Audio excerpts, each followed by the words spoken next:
Welcome everyone to the FATED ARPG podcast, episode number 137.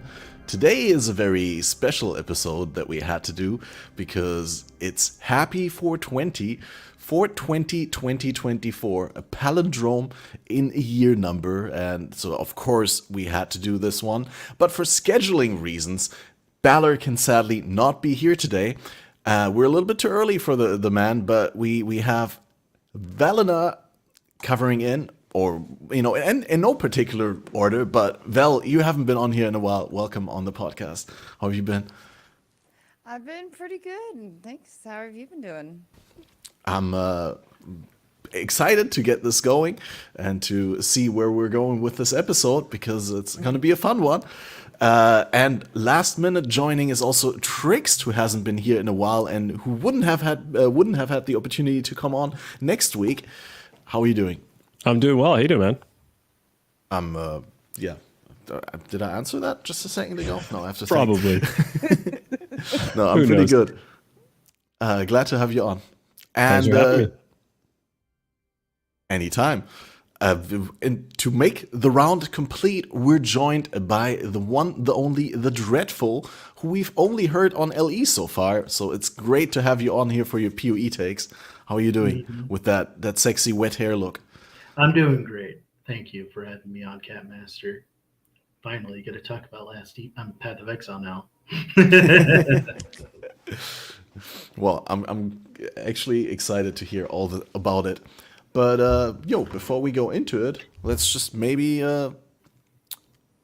catch each other up with what we've been up to so far in this league. Vel, what was your starter build? What did you go down? Which road did you go down this time? Oh, I actually went down the Trans Tornado.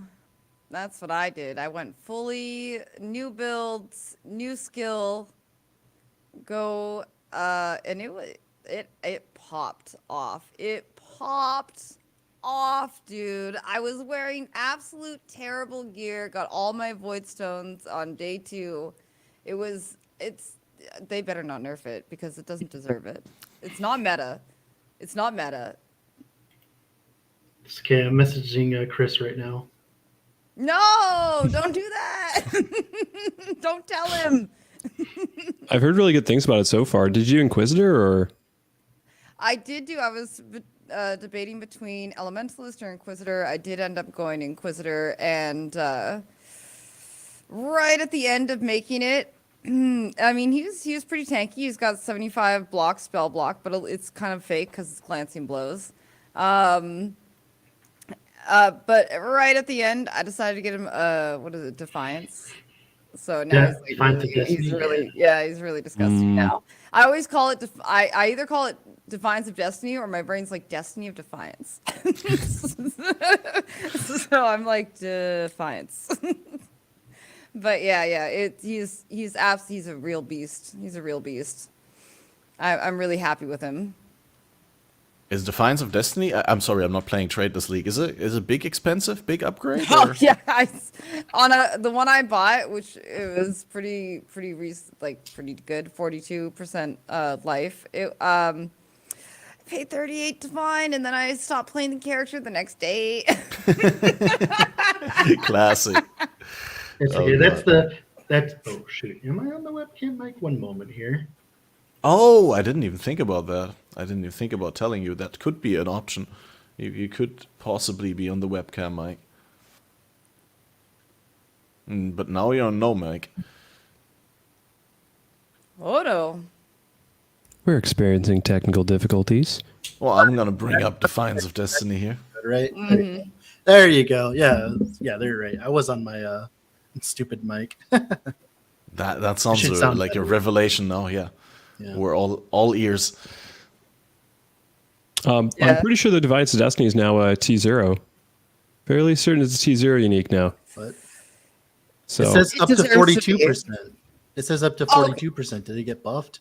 Oh no, the quality. The Catalyst. Yeah. I got a 35, and then with Catalyst it went up to 42.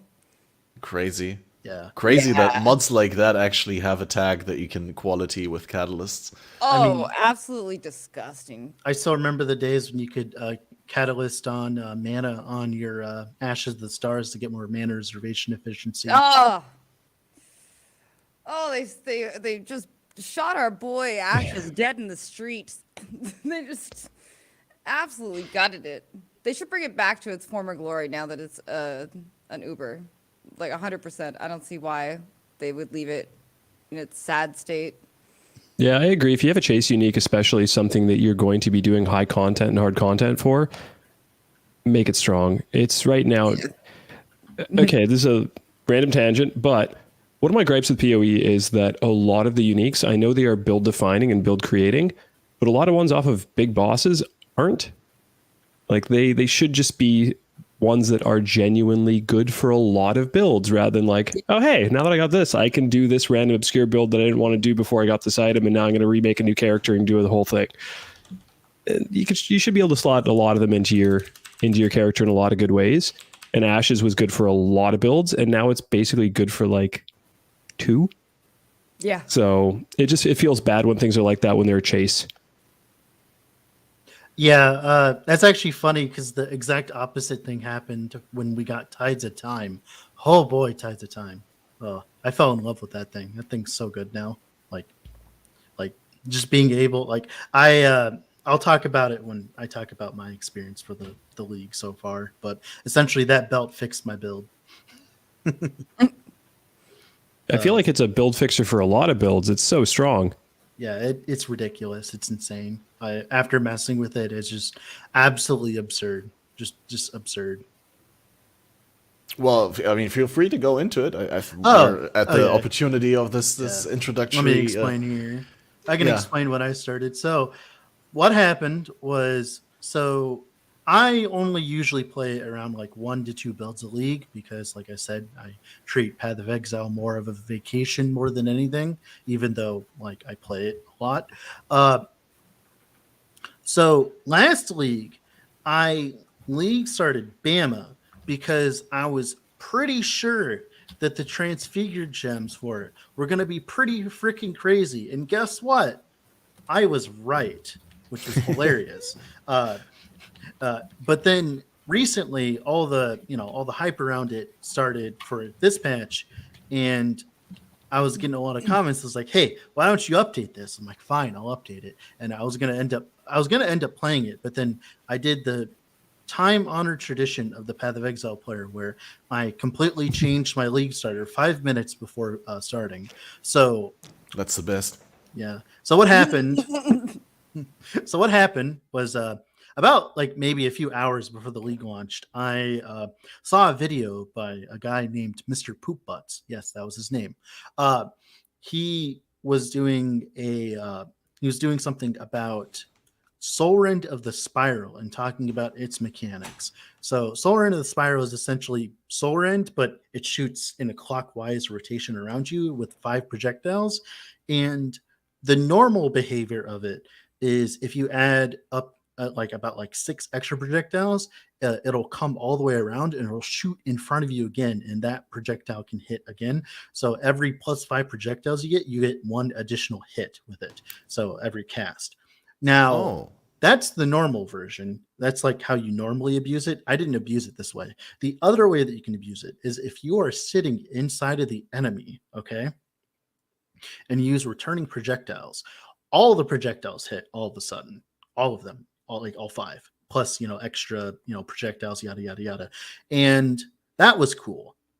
So I ended up playing a poison version of that, and I league started it. I league started with like the totems, the toxic ring totems, until I could swap into poison Soul Rend of the Spiral, and it was going great. But the only problem with it is its mana cost. If you don't know, it has a flat mana cost base of 60. If you don't know, that's huge. That's like triple the amount of other skills, right? For good reason, because it can pump out a lot of damage. But the problem was the mana sustain. So I was like, okay, let's just put life tap on it. Oh, all of a sudden my thing costs like 1,000 life. I'm like, how do I handle that? How could I handle that? Like 3,000 life per second. Well, it turns out if you play a Pathfinder and use the life flask stuff, and you get flask effect and all that, you can easily get a flask up to like 5,000 life per second.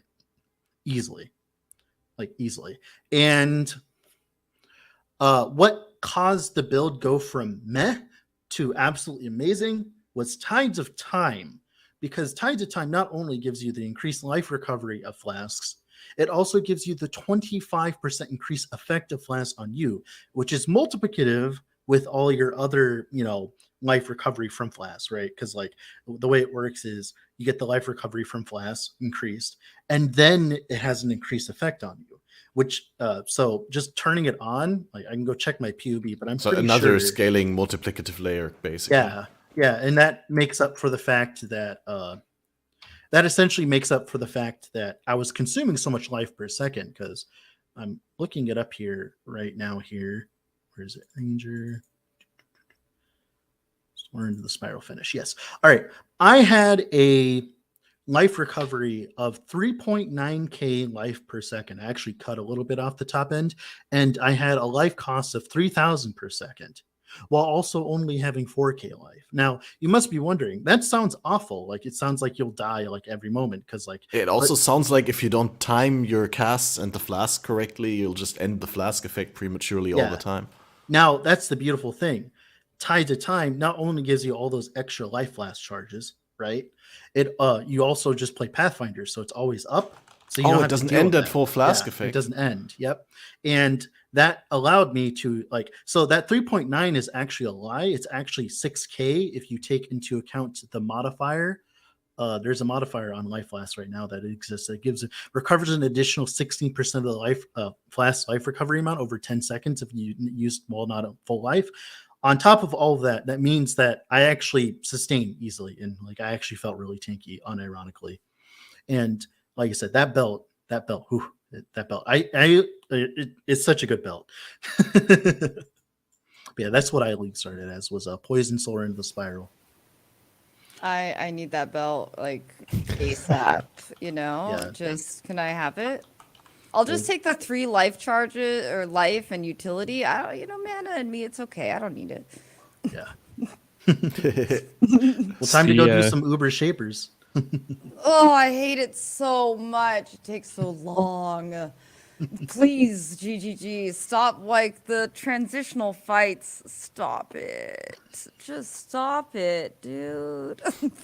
GG's response to your opinion? Irrelevant. Irrelevant. I'm gonna get shapered irrelevant from them. Yep. Yeah, I talked about that on the other podcast as well when I pursued my Elder and all that. It just feels like a lot of these transitions are designed with the game being a lot slower in mind, and now the game has sped up so much that it just all feels unnecessary and super long, right? But the animations are pretty, Elder floating in and going like, doing his thing, like 3 constructing his guardian. Hours later. Yeah, basically. You guys ever go for a jog or anything, and then you get to a stoplight, and you're at the stoplight for like 2 minutes, and then you get to jog again, you get to another stoplight? That's every single fight involving Elder or Shaper. Like, just like, you're going, you're in the zone, and all right. What? You're jogging where there's stoplights? I live in a city. Hashtag just American things. That's hilarious. I don't jog. Wait, also, I'm Canadian. So is Val. What? Yeah. How dare you? Yeah, we would never be American. It's the most un-Canadian thing. I should have apologized for having you think that I'm American, for making you think that way. That would be the Canadian thing to do. We're very sorry. Sorry about that, eh? I think Canadians are just overly vulnerable in that point. I mean, after all, Canada is North America. I said something last night, and then right after, because I was being kind of mean to chat, I said sorry, and then someone said, "Is this a Tourette's stream?" I'm like, no, I'm just Canadian, so I apologize. That's a good one. Bake Snail, he brings up a good point. Like, who doesn't love Force Buggy phase animations? And that's actually really interesting to talk about, because the whole point of Ubers was to like give us something to challenge our builds against, because builds started overpowering the content significantly. And the reason why phases exist in the first place was bosses were dying too fast, right? That was the whole point of them. And like they didn't want bosses to die too fast. That's why Sirius has like 20,000 different phases, is because like they didn't want you to just end the fight and then it's over, right? Like with like you can do with Guardians and stuff like that now. And I was thinking, well, now that we have Uber fights, like you don't necessarily need that anymore, I don't think. Like the phasing, if they're just gonna slap on more stats onto them, right? Like let me one shot normal shaper, it'll be fine. Like who cares? Like. I can understand the significance of it being an Uber having multiple phases, because he does get more abilities, right? And also the degens start building up. It feels like an enrage of some kind. But yeah, with regular shaper, it just feels annoying, especially Elder Guardians are the worst, because it's like you get there and he just does the sucky, and then you walk in the arena and then he's hatching a fucking egg, and then you fight the boss and it's like 66%, 33%. And back in the day, it was because white maps, yellow maps, red maps, right? White maps, you do the 100% to 0.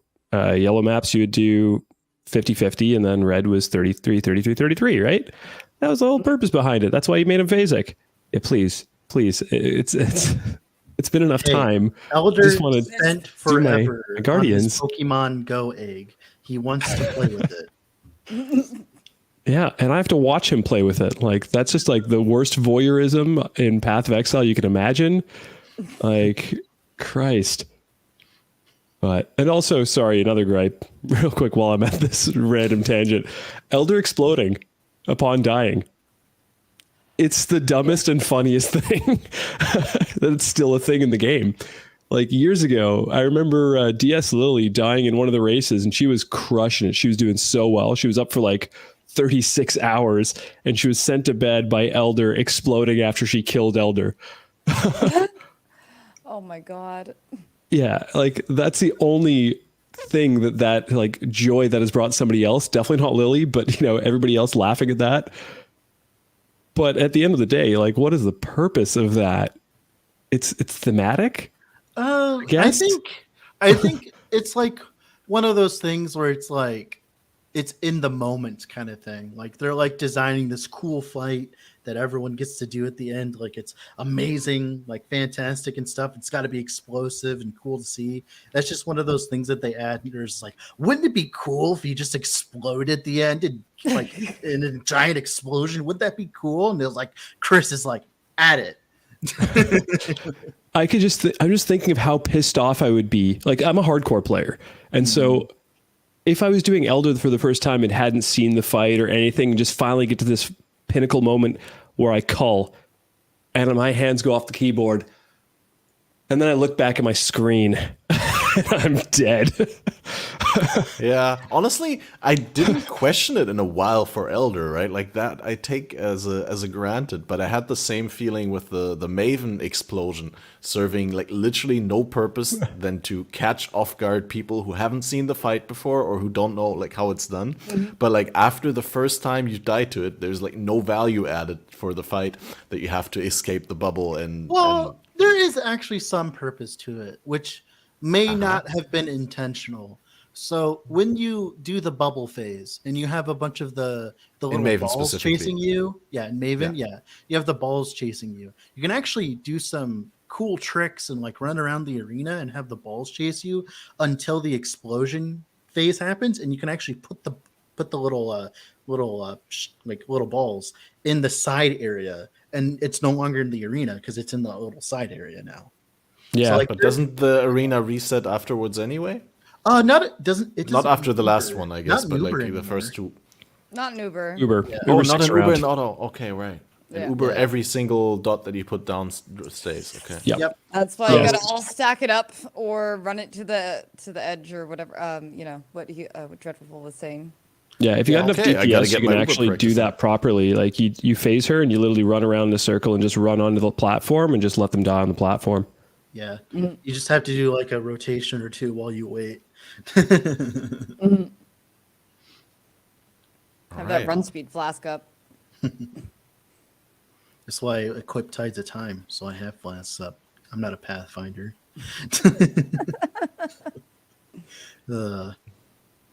I guess I didn't tell you guys about my league starter. I was going to ask, did we give you the opportunity to talk about it? No, not yet. I think it's really important that we have this discussion because I'm such a rude host. A pretty amazing build that I've never played before in my life. You guessed it. Detonate Dead. No way. You're breaking ground. What? Basically, like it's the same thing every single time. Me and my buddies do a GSF. For those of you who don't know, it's a group self-found is the term. And it's just a small little private league with like 10, 20 of us sometimes. And every single time we have a conversation and we talk about how I am not going to play Detonate Dead this time. Here's another build for me. I'll play that build. I'm going to go out and venture out and try a new Transfigured Gem. The new Transfigured Gem that just came out last league, Detonate Dead. Beautiful. So I played that yet again. Old habits die hard, and I'm playing that damn ability for like 5 years. So it ain't going away anytime soon for me. So yeah, he's going to be like, guys, I finally decided to play a different skill. I'm going to eat a different flavor of ice cream. Guess what? It's Volatile Dead. Get wrecked. No, actually, I did play one build this league that was not Detonate Dead, and that's Archmage, Hierophant, Frostbolt Nova. And my character's name is literally Tryxt. Holy shit, it's not DD. So, yeah. Yeah, there's been a lot of talk about DD in general for the past few patches. I've noticed. Obviously, the way I play PoE right now is about maybe a month to maybe 2 weeks before the patch hits. I'm like back in, I'm plugged in, I'm actually watching PoE videos again, and I'm like reading stuff on like the Discords and all that, and I'm catching up. And then about a month after that, like when the league is over or whatever, something like that, then after that, I'm like, okay, I'm out again. But as I come out and in, the one thing I have seen multiple times now has been the DD stuff. Specifically about the hard, like the racing DD stuff anyways. Mm-hmm. Like I mean, it's still like the best ability early on. Although if any of you guys haven't played the cast on crit DD variant, play it. It is one of the most smoothing mapping experience you will ever have. It has such a high ceiling. It's, in my opinion, like the best starter build this league if you're a well-versed PoE player, at least. Though I wouldn't recommend it to a new player just because of the cast on crit, like figuring out your cooldown recovery and all that kind of stuff to understand the intricacies of how cast on crit actually works. Finding your breakpoints, all that fun stuff. Not new player friendly, but for a veteran player, oh my god, just play it. It's so much fun. And it's a different build than Detonate Dead is for me in self-cast. Is it though? I mean, it's a different playstyle. I push one button. It's cozy. Well, I went the boring route. To be fair, I haven't played DD every patch in the last 4 or 5 years, right? I've had some time away, but this league I went Ignite DD Elementalist because honestly, I swear I didn't want to play DD. My idea was just like, hey, I really like doing witch leveling runs, and Elementalist is really good ascendancy for your first lab. I was like, I wonder, could I do something with this? Maybe I'll play something Ignite on League Start. And then I was like, maybe Wave of Conviction. And then turns out that Wave of Conviction isn't all that great as a skill. It has like this travel time. And I was like, maybe EK Ignite, the MB Extreme build kind of thing. But I was like, is that really that great on League Start? Probably takes a lot of investment to get going. Like, what's a skill that doesn't cost that much and has like a huge hit damage with which you could ignite and like get your first watchstones with that and clear your maps? And then I felt like I was absolutely forced into DD after that. It's like Rome. All roads lead to DD. Probably.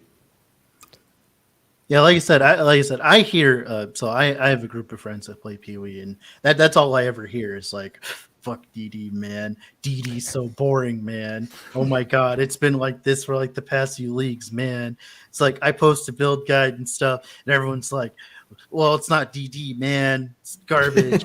And like, it's kind of interesting because there's this dichotomy of the, of the people saying it's bad for the game, or like the meta thing is bad for the game, yada yada yada, right? In for the racing. And then there's also, the other side where people are saying like, oh, well, it's not really that overpowered in endgame, right? Because it's not like the most fast build or whatever for softcore specifically, right? It's like, oh, like you're playing DD in softcore, Omega Law. Like that's something I see a lot people say. And like, it's weird to see how a skill could be so divisive in terms of, oh, it's amazing, it's strong, but it's like, don't nerf it, don't touch it, it's fine where it is. And it's just weird to see that from the outside, not being involved in it as much. Yeah, it's just a skill that stands out because of its unique scaling, I suppose. Or I guess there's also volatile debt that has corpse scaling, but not as hefty though. Yeah, I think what it means, though, in my opinion, from what I've heard, so my opinion on this is, it just sounds like, I think the corpse skills got reworked a while back. I can't remember. I'm a dinosaur, so it could have been any time in the past. But like, maybe it is time for them to relook at how corpse skilling works and maybe like introduce like stuff in that regard. But at the same time, it's Path of Exile. Like, it's supposed to be fun, right? It's supposed to be ridiculous. So I'm not necessarily the person to be asking on what to buff or nerf. But from what it seems like DD just needs to get like yeah, what Chris Wheeler said actually in the chat here. It's like, we don't want DD to be worse. We want everything else to be brought up to the level of DD. But then that brings up the point of like power creep and yada yada yada. No, DD is too OP. It has to be brought down a little bit, but like, don't nerf it into the ground like they did with poor Stormbrand of Indecision this league. Ooh, like, yeah. Holy. At least they left Penance Brand alone, but well, they didn't leave it alone. They nerfed it. They nerfed it a bit, but it's still like good. You know what I mean? Like it wasn't nerfed into the dust. Stormbrand of Indecision though got caught in the crossfire.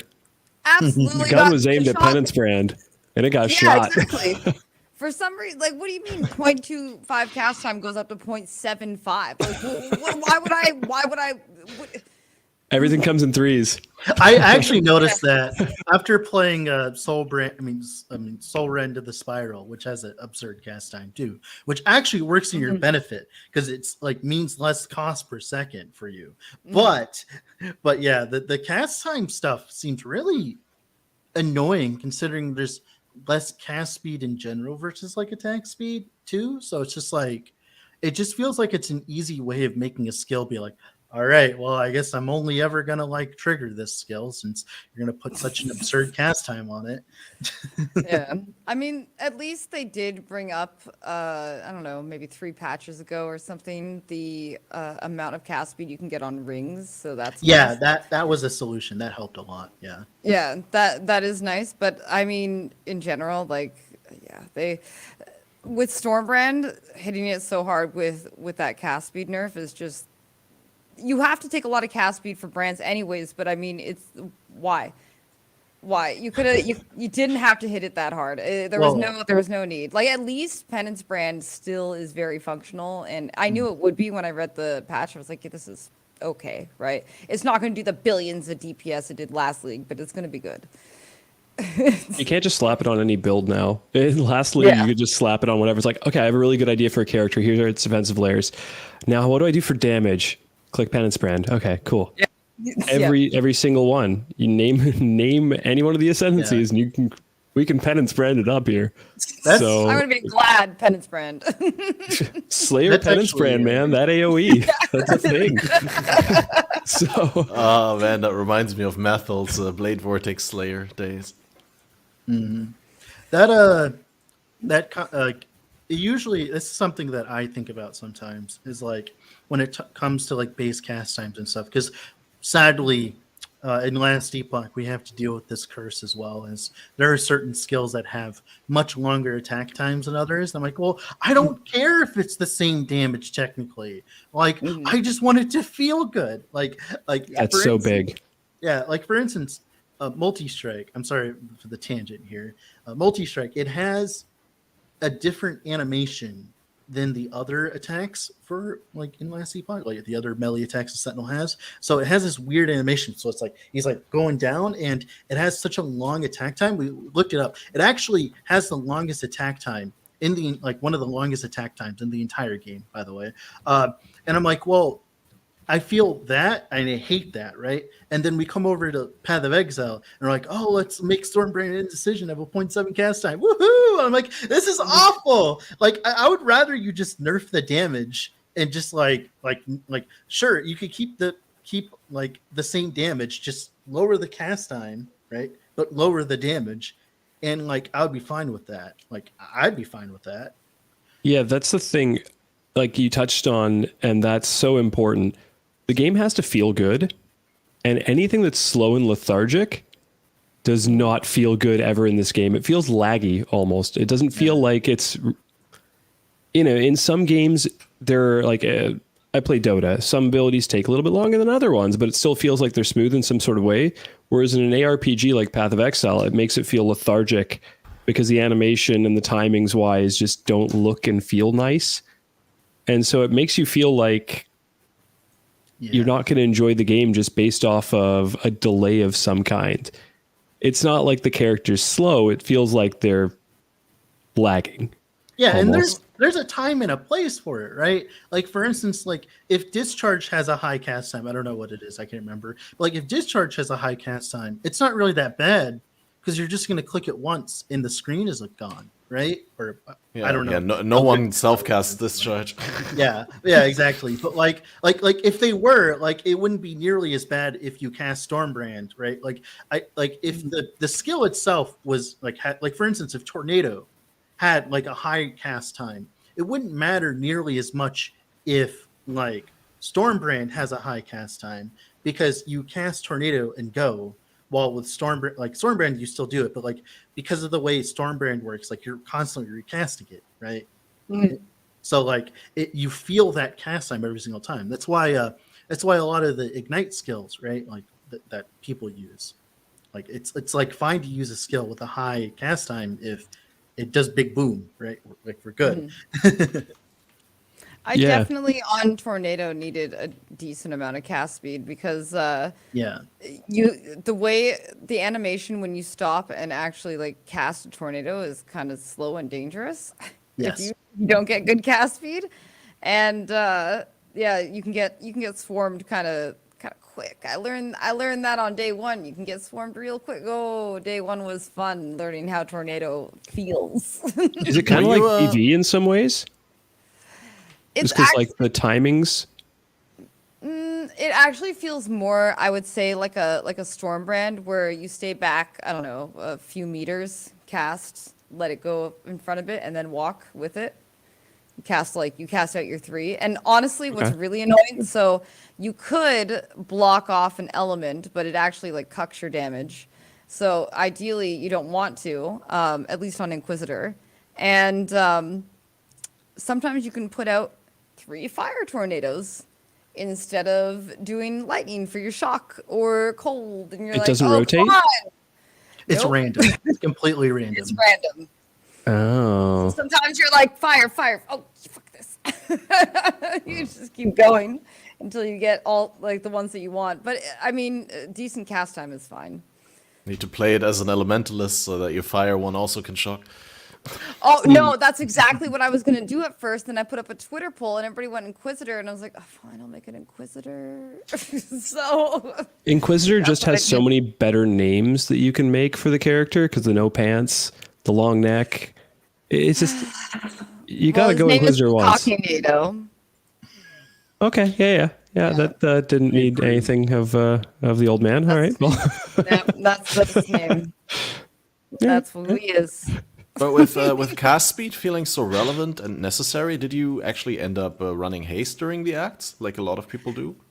No, I didn't end up running haste. I really experimented with this one. I started out with like triple herald and hatred on and all sorts of.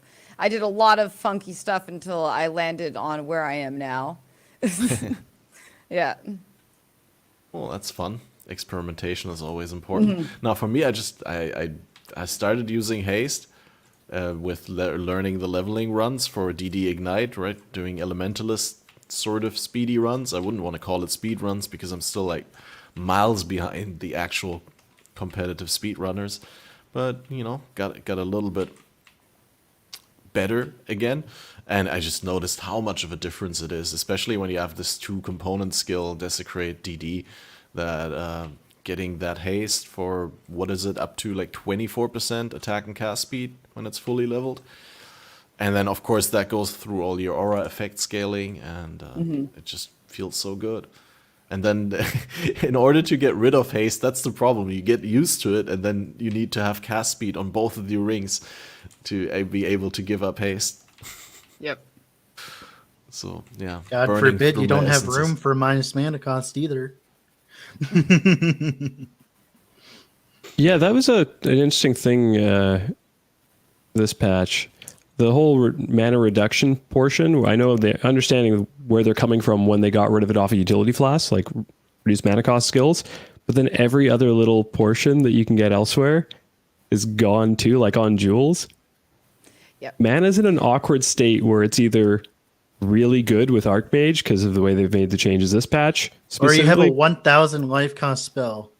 Well, not even just that. You don't want to use mana for anything but using auras because you run out of mana every half a second, and there's no good solutions for mana aside from reducing the cost to 0 at some points. There is now. You can But use that Tides involves of running a Time. mana flask. Yeah, you could use Tides of Time, and it's always up now. But a mana flask. I have been playing this game for going on 12 years, and I can tell you 100% of the time, GGG has tried to stop us from putting on 20 auras.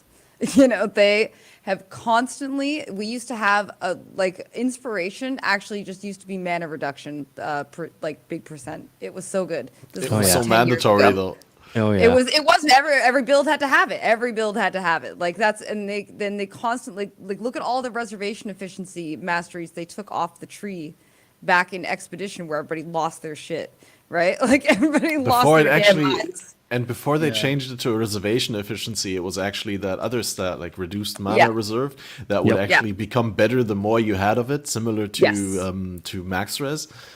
Yep. So Yeah, That was crazy. they- have to also like find that gem. It was a drop only gem at one point. Yeah. They want us to struggle with mana. They want us to not wear all these auras and have like 40% mana and have to Oh, for lose sure. that, right? Ew.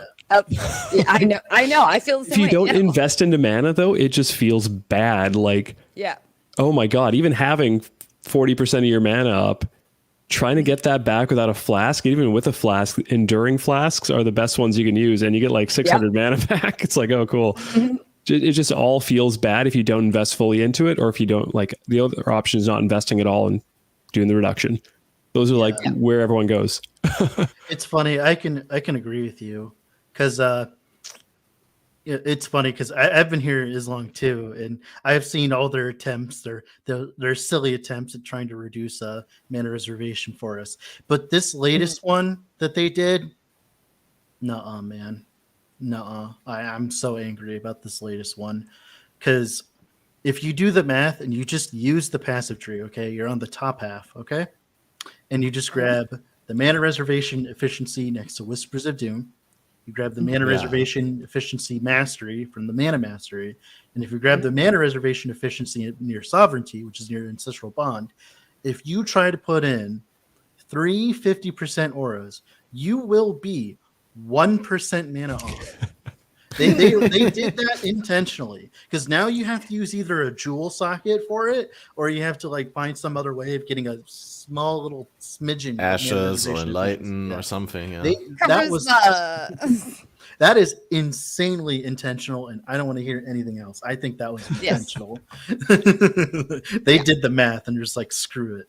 Oh, they definitely did. Yeah, because like that makes Eldritch Battery so annoying sometimes. You're just like, I just want to shove in the third 50% already.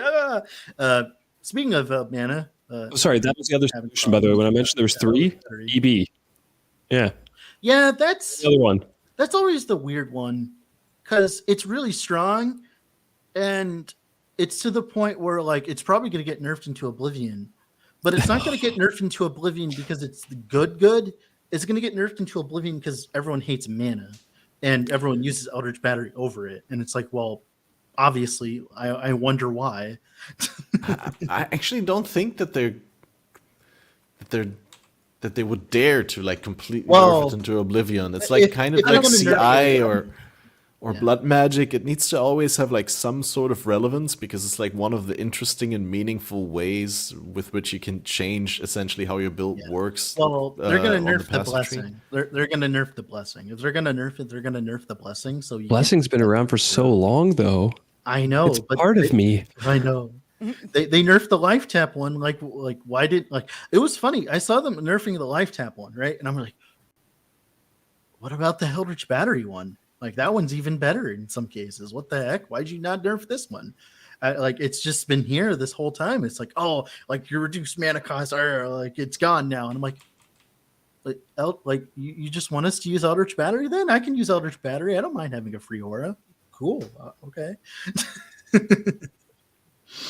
Yeah. Well, I mean, it's still some sort of investment, right? You still have to have like a decent amount of commitment to ES items, like 1 or 2 at least, right? I mean, League Start, it's so simple. Like League Start, like you just throw it on, you're good to go. It's not like as if, it's that big of a deal. Like that's like the biggest thing I've noticed about Eldritch Battery is it works really strong early on and it remains strong for such a long time until like, you can actually start doing stuff for minus mana cost, which part of it has been removed from the game.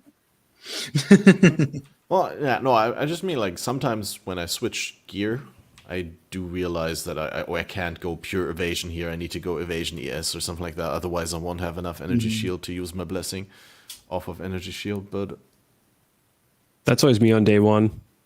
Just like, you know what? I guess I'm not going to use Divine Blessing because I screwed up somewhere here. My gearing sucks.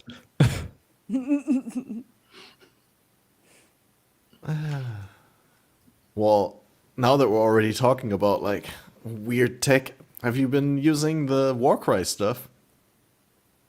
I have. Tryxt, you maybe? Yeah. Yeah. I thought hardcore player at heart. Yeah. Yeah. So I don't know if you guys know about the whole Warcry permanent uptime kind of thing. Basically, you just use one of the medium clusters. I'm forgetting the name of the 2 passives that you want on it, but it's the one that upon doing a Warcry, you get armor based off the power from the Warcry, which you can get the Warcry Mastery, and that gives you automatically 10. Yeah, and then 10. The other one gives you Onslaught. And so if your Warcry is up permanently, you just have permanent Onslaught the whole time. You have all 3 of your endurance charges the whole time running around. You're constantly getting the buff that makes your enduring, like the little buff portion of Enduring Cry that gives you the regen and gives you the other armor buff. Like that's just up. Well, those are actually separate, but yeah. You can get to be completely up all the time. And it's just up the whole entire time while you're mapping. Tech, like even if you don't get that tech, just like having the automated Enduring Cry every couple of seconds to generate charges and get the regen. It feels weird if you have the Onslaught thing and you don't have the rest of the Warcry stuff, because there's like the second where you stop having Onslaught, and that's the worst second of your goddamn life. I need to get it's just this little moment where you're like going, and then all of a sudden you like your character like takes a step instead of a jog or a run, like just walks for 1 step. But yeah, it's super good tech, especially on the Inquisitor DD, although it takes a lot of points. Like it takes 11 points on the tree to be able to accomplish it. In hardcore, it feels super cozy. Like I'm running around with I think 34,000 armor. Around that. 34,000 armor is a Bakwa. So I think I took a Shaper Slam earlier for shits and giggles, and it took me to like not even half. So it's like, okay, this is tanky. Coupled with the regen, it's good stuff actually. Yeah, I am also appreciative of Warcry stuff. Have you been using it also for Enduring Cry, or I'm curious about any sort of? I'll be honest, like it's good with all that investment. It's also good when you just like put it on with the automation support, you just ignore it, and then all of a sudden you're just capped on endurance charges. Like I used to just use a cluster jewel for that, and that just saves me 3 passive points for a few extra like sockets. And it's like, well, screw the minion players. Who cares? I'll use a few extra sockets. Yeah. Yeah, I used Call to Arms and Enduring Cry just while leveling, and it was so cozy. So cozy. Just leave that thing on auto. It was nice. Regen. Sometimes, whenever I was close to things, endurance charges, it was good. And also, like if you're playing long sessions and you're standing in your hideout and you're just hearing this thing scream in your ear every 3 seconds to help keep you awake. What? I kind of miss You're it. not into the man who screams every 3 seconds? Like, you're not into that? You do such a good impression of it, dude. You're using speakers. They're like, dude, are you watching? No, I'm playing Path of Exile. I swear. I swear it's just Path. It's not what you Yeah. think. It's the other addiction. I haven't even thought about that. Good thing I'm using headphones, yeah. Right? Your neighbors are worried about you. But no, now that was, can we talk about their responses so far this league? I know that people are also a little bit upset with the whole whack-a-mole that's going on right now. But it just proves a point that they can, if they nerf anything, it feels bad. So they always start with it in a position where they can buff it. And that also kind of feels bad. But it's just very much showing that they literally can't do it the opposite way, because when you give somebody something and then you take it away, they are unhappy. That's what's going on right now. Yeah, look at how angry people are about the meat sack. Okay, to be fair though, meat sacks are actually still okay. Yeah. They're just not like in their glory. And rogue exiles are still okay, but they're not worth 2D anymore, right? Like Yeah. they're just you can't get. People wanted affliction again. We all knew we weren't going to get affliction again. Now people are upset. But I want it. But I want it. You say that, but like I'm looking at it, and Headhunter's still at 12 divs right now. Yeah, because they went absolutely crazy and So, I guess abused. For reference, Headhunter last league was 40 divines. It went down to But 22. weren't those 40 It went down divines to last 22. league worth less than the 12 divines are now? No, that is true. Actually, no, because divines right now I think are. Well, I don't know. I'm not playing trade. Okay. No, I was literally trading divines yesterday for 125. Chaos is actually king, and I think people are just because they're rolling T17s. Oh yeah.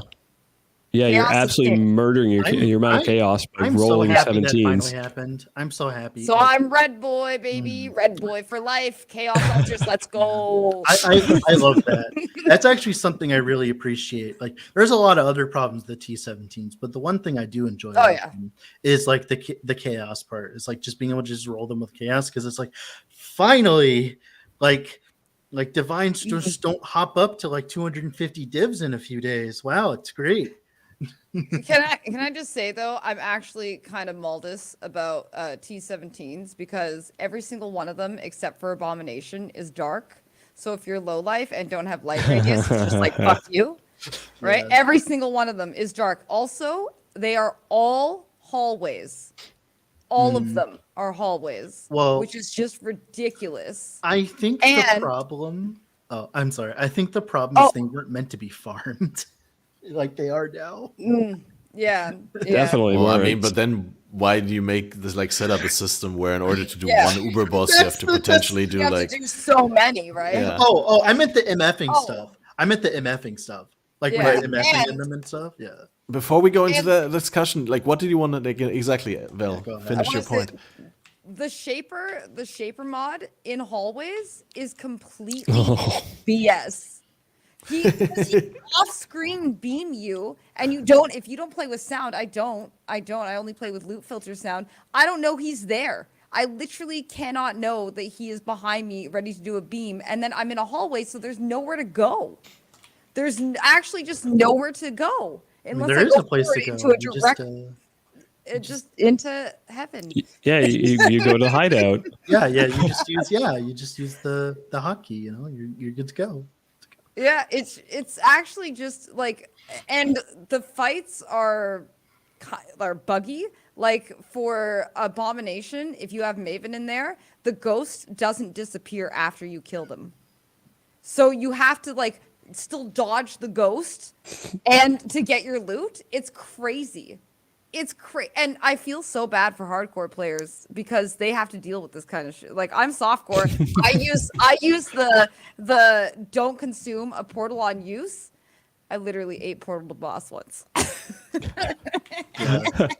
Oh, I used like a lot of cheese in my tier 17 attempts with like the shrine stacking and all that, but I didn't think about that Scarab. That's a good one. I'll try that next time. Yeah. I did a T17 2 days ago. I died 4 times because I made it insanely spicy. It did not consume a single portal. I had all 6 up by the time I was done. Wow. Big value. Yeah. Yeah. It was actually big value, right? Because I knew it was spicy. I saw the map. I was like, this got crit. It's got pale. We are going, this is going to be danger. And yeah. I'll have to try that next time. Yeah. Oh. Yeah. As long as you play softcore, you got the option. In hardcore, it's also good to have multiple portals, right? Yeah, if you're running for your life. But usually, yeah. It seems like T17s, usually if you're going to die, you're dead before you even know it, like poor Alkaiser. Oh, like, can tank everything in the game except for White Stygians. Nice. Yeah. Like, I heard and those are things, good by the way, specters right now. Yeah. for people who don't know, in T17s, those guys will actually spawn guys. Like, they'll desecrate, and then they'll spawn the guys. Not like in a regular map where you have to kill its buddies for it to spawn the guys. It can do that in that T17 without any input from the players. So you're running around and suddenly you just blow up. Oh, wow. So you're okay with using DD, but not with the mobs use DD against you? Huh? No. No, their DD is too strong. It's potent, and I still can't see it very well. It's gotten way better, I will say. After playing with the old volatile stuff, because I've been playing since 3.0, so I've seen every single flavor of this stupid mechanic, okay, of all the old volatiles and stuff.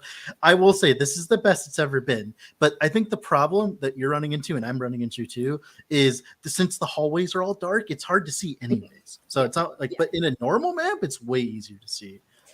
Yeah. Oh, and I gotta say there are some cons with Tornado. When you have Fire Tornado up, it's very opaque, and it's kind of like the same look as DD, and you can't, you just can't see it because the tornado's in the way. So the other two are nicer, and you can actually see things, but Fire Tornado is very opaque. Okay. The Union of Souls mod is just why. Why? Like, I can understand that being on a Valdo's map for a meme as a joke. Yeah, right? yeah. But an actual T17, I'm like, why would I ever want to run that? Like, why would I willingly put this on my map and run it? Like, okay, I could understand it if, like, every pack was magic or whatever. Oh, don't do that, please. Or every magic pack had Unit of Souls. But why is the whole map needed? Right? Yeah. Yeah, no, that mod is stupid as all hell. Same with Drowning Orbs. I think it would be fine if it just scaled the defenses, if it was like a tedious way to get a completion on the map that didn't increase the rippiness too much. But it just the way that it is, the last monster in the map just super one-shots you. Well, they could just make a new mod and name it differently. Go ahead, Val. I'm sorry. Oh, no. I was just going to say about Drowning Orbs. Again, all dark hallways, especially if you're low life, you literally cannot see them. Yeah. They are impossible to see. So I have to roll over that, except for Abomination. That's literally the only map as low life where you're like, I can see a little bit. Yay. So a little known thing. I didn't know this, and I've been playing this like in this state of PoE for a while now, and I didn't even know this. Did you know that the way the Drowning Orbs works is if you look at the Drowning Orbs, they go away? Yeah. What have I told you? I just found this out this week. No and I'm idea, like, why did I not know this? Yeah, it's so dumb. I thought everyone knew that. I didn't. Okay, all right. Like with the Eater, the problem with the Eater like the reason why we don't complain about drowning orbs and Eater, but we complain about balls and Exarch is because Eater is a pushover in comparison to Exarch, right? So like I never even have to deal with the drowning orbs because he's dead or I die to one. Like also the drowning orbs you and don't have Uber to Eater, deal with them. He's dead or you die to one. The drowning orbs and Uber Eater are also a little bit more aggressive. And I think the T17 ones are they are the regular Uber Eater. ones. They are the Uber. They're Uber. Okay. Yep. People looked it up. They are the Uber Eater ones. Yep. So that's why it's funny. Move. Yeah. Well, for me, I've only had to really worry about the drowning orbs when I've accidentally flame dashed directly into one and then died. It's darker. Well, you know what? I just realized why GGG adds all those phases to these fights, though. Like me and Val didn't know about the drowning orb stuff, and we play PoE way too much, way more than the average person. So maybe that's why it's like Ted from accounting. His drowning orb. Right, his drowning orb he finally designed. It needs to be understood and seen. It's like, definitely that. I get my If chance. I was hardcore, I might know, right? But I'm not hardcore, Yeah. so I just play soft and it's good.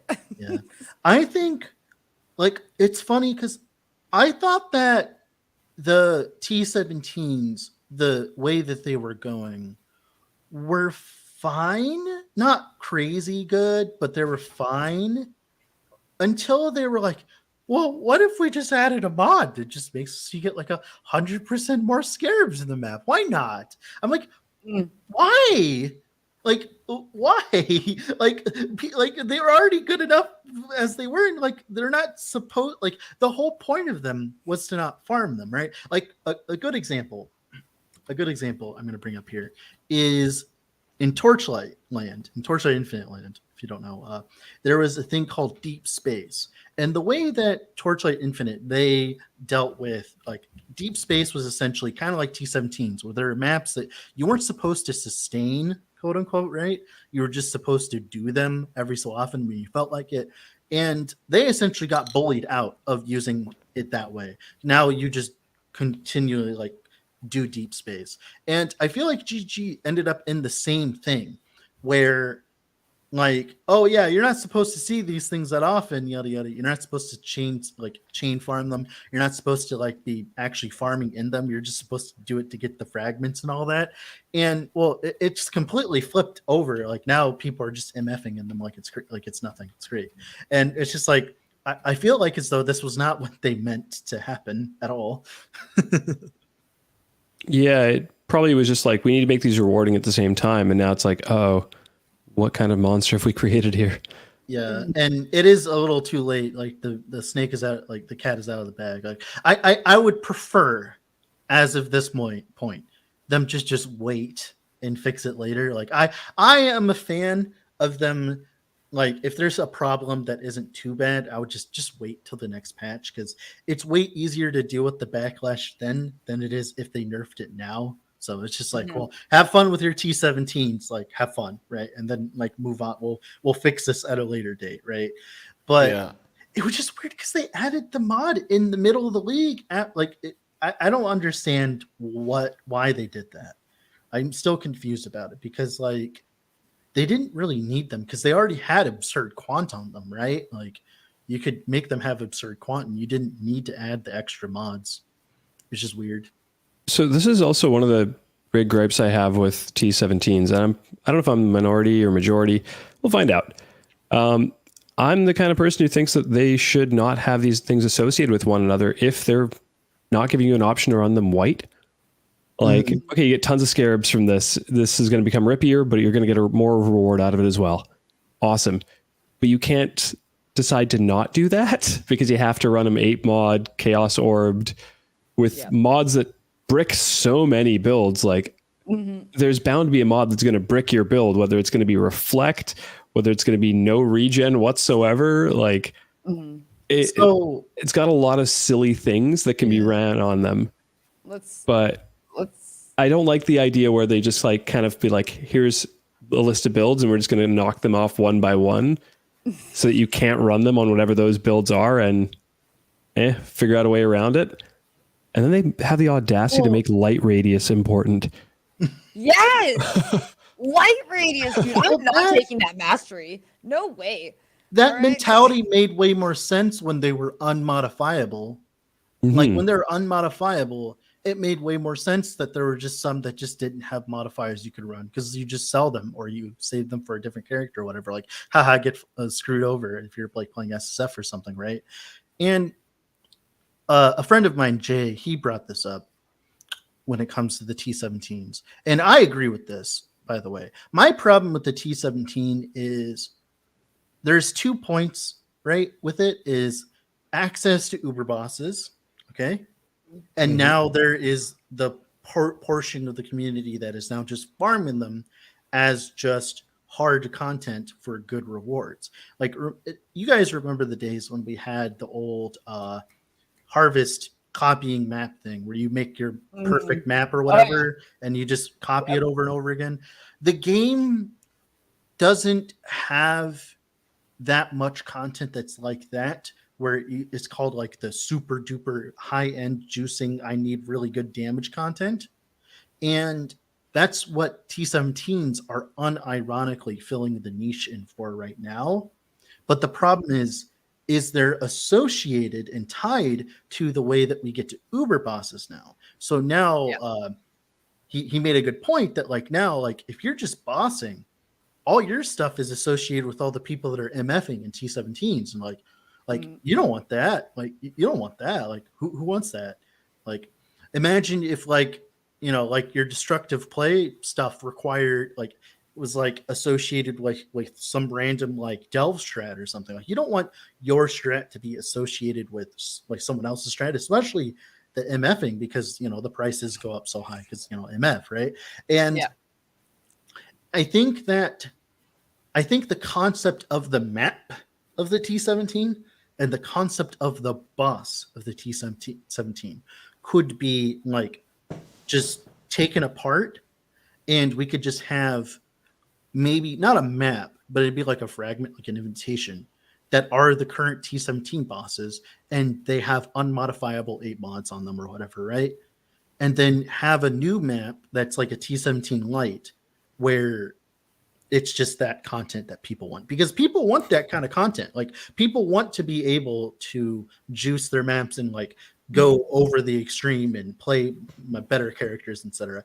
Right? Whether or not like that's good, healthy for the game, right? In terms of you know, making it worse for casual players or whatever you want to like talk about in that regard. But like, yeah, it's like the fact that they're associated now with each other makes it worse for the bossers, essentially. Like, did you see that post on Reddit of that guy that was like trying to farm Uber Mavens and couldn't you like you just can't make profit on Uber Maven right now because of the way the fragments go and stuff. Like, and it's like, and part of that reason is because, well, it's because the maps aren't for bossers, it's for everybody now. And I think that was the biggest mistake.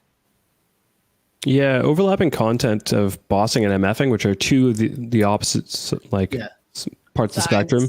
They're two of the opposite sides of the coin, right? Yeah.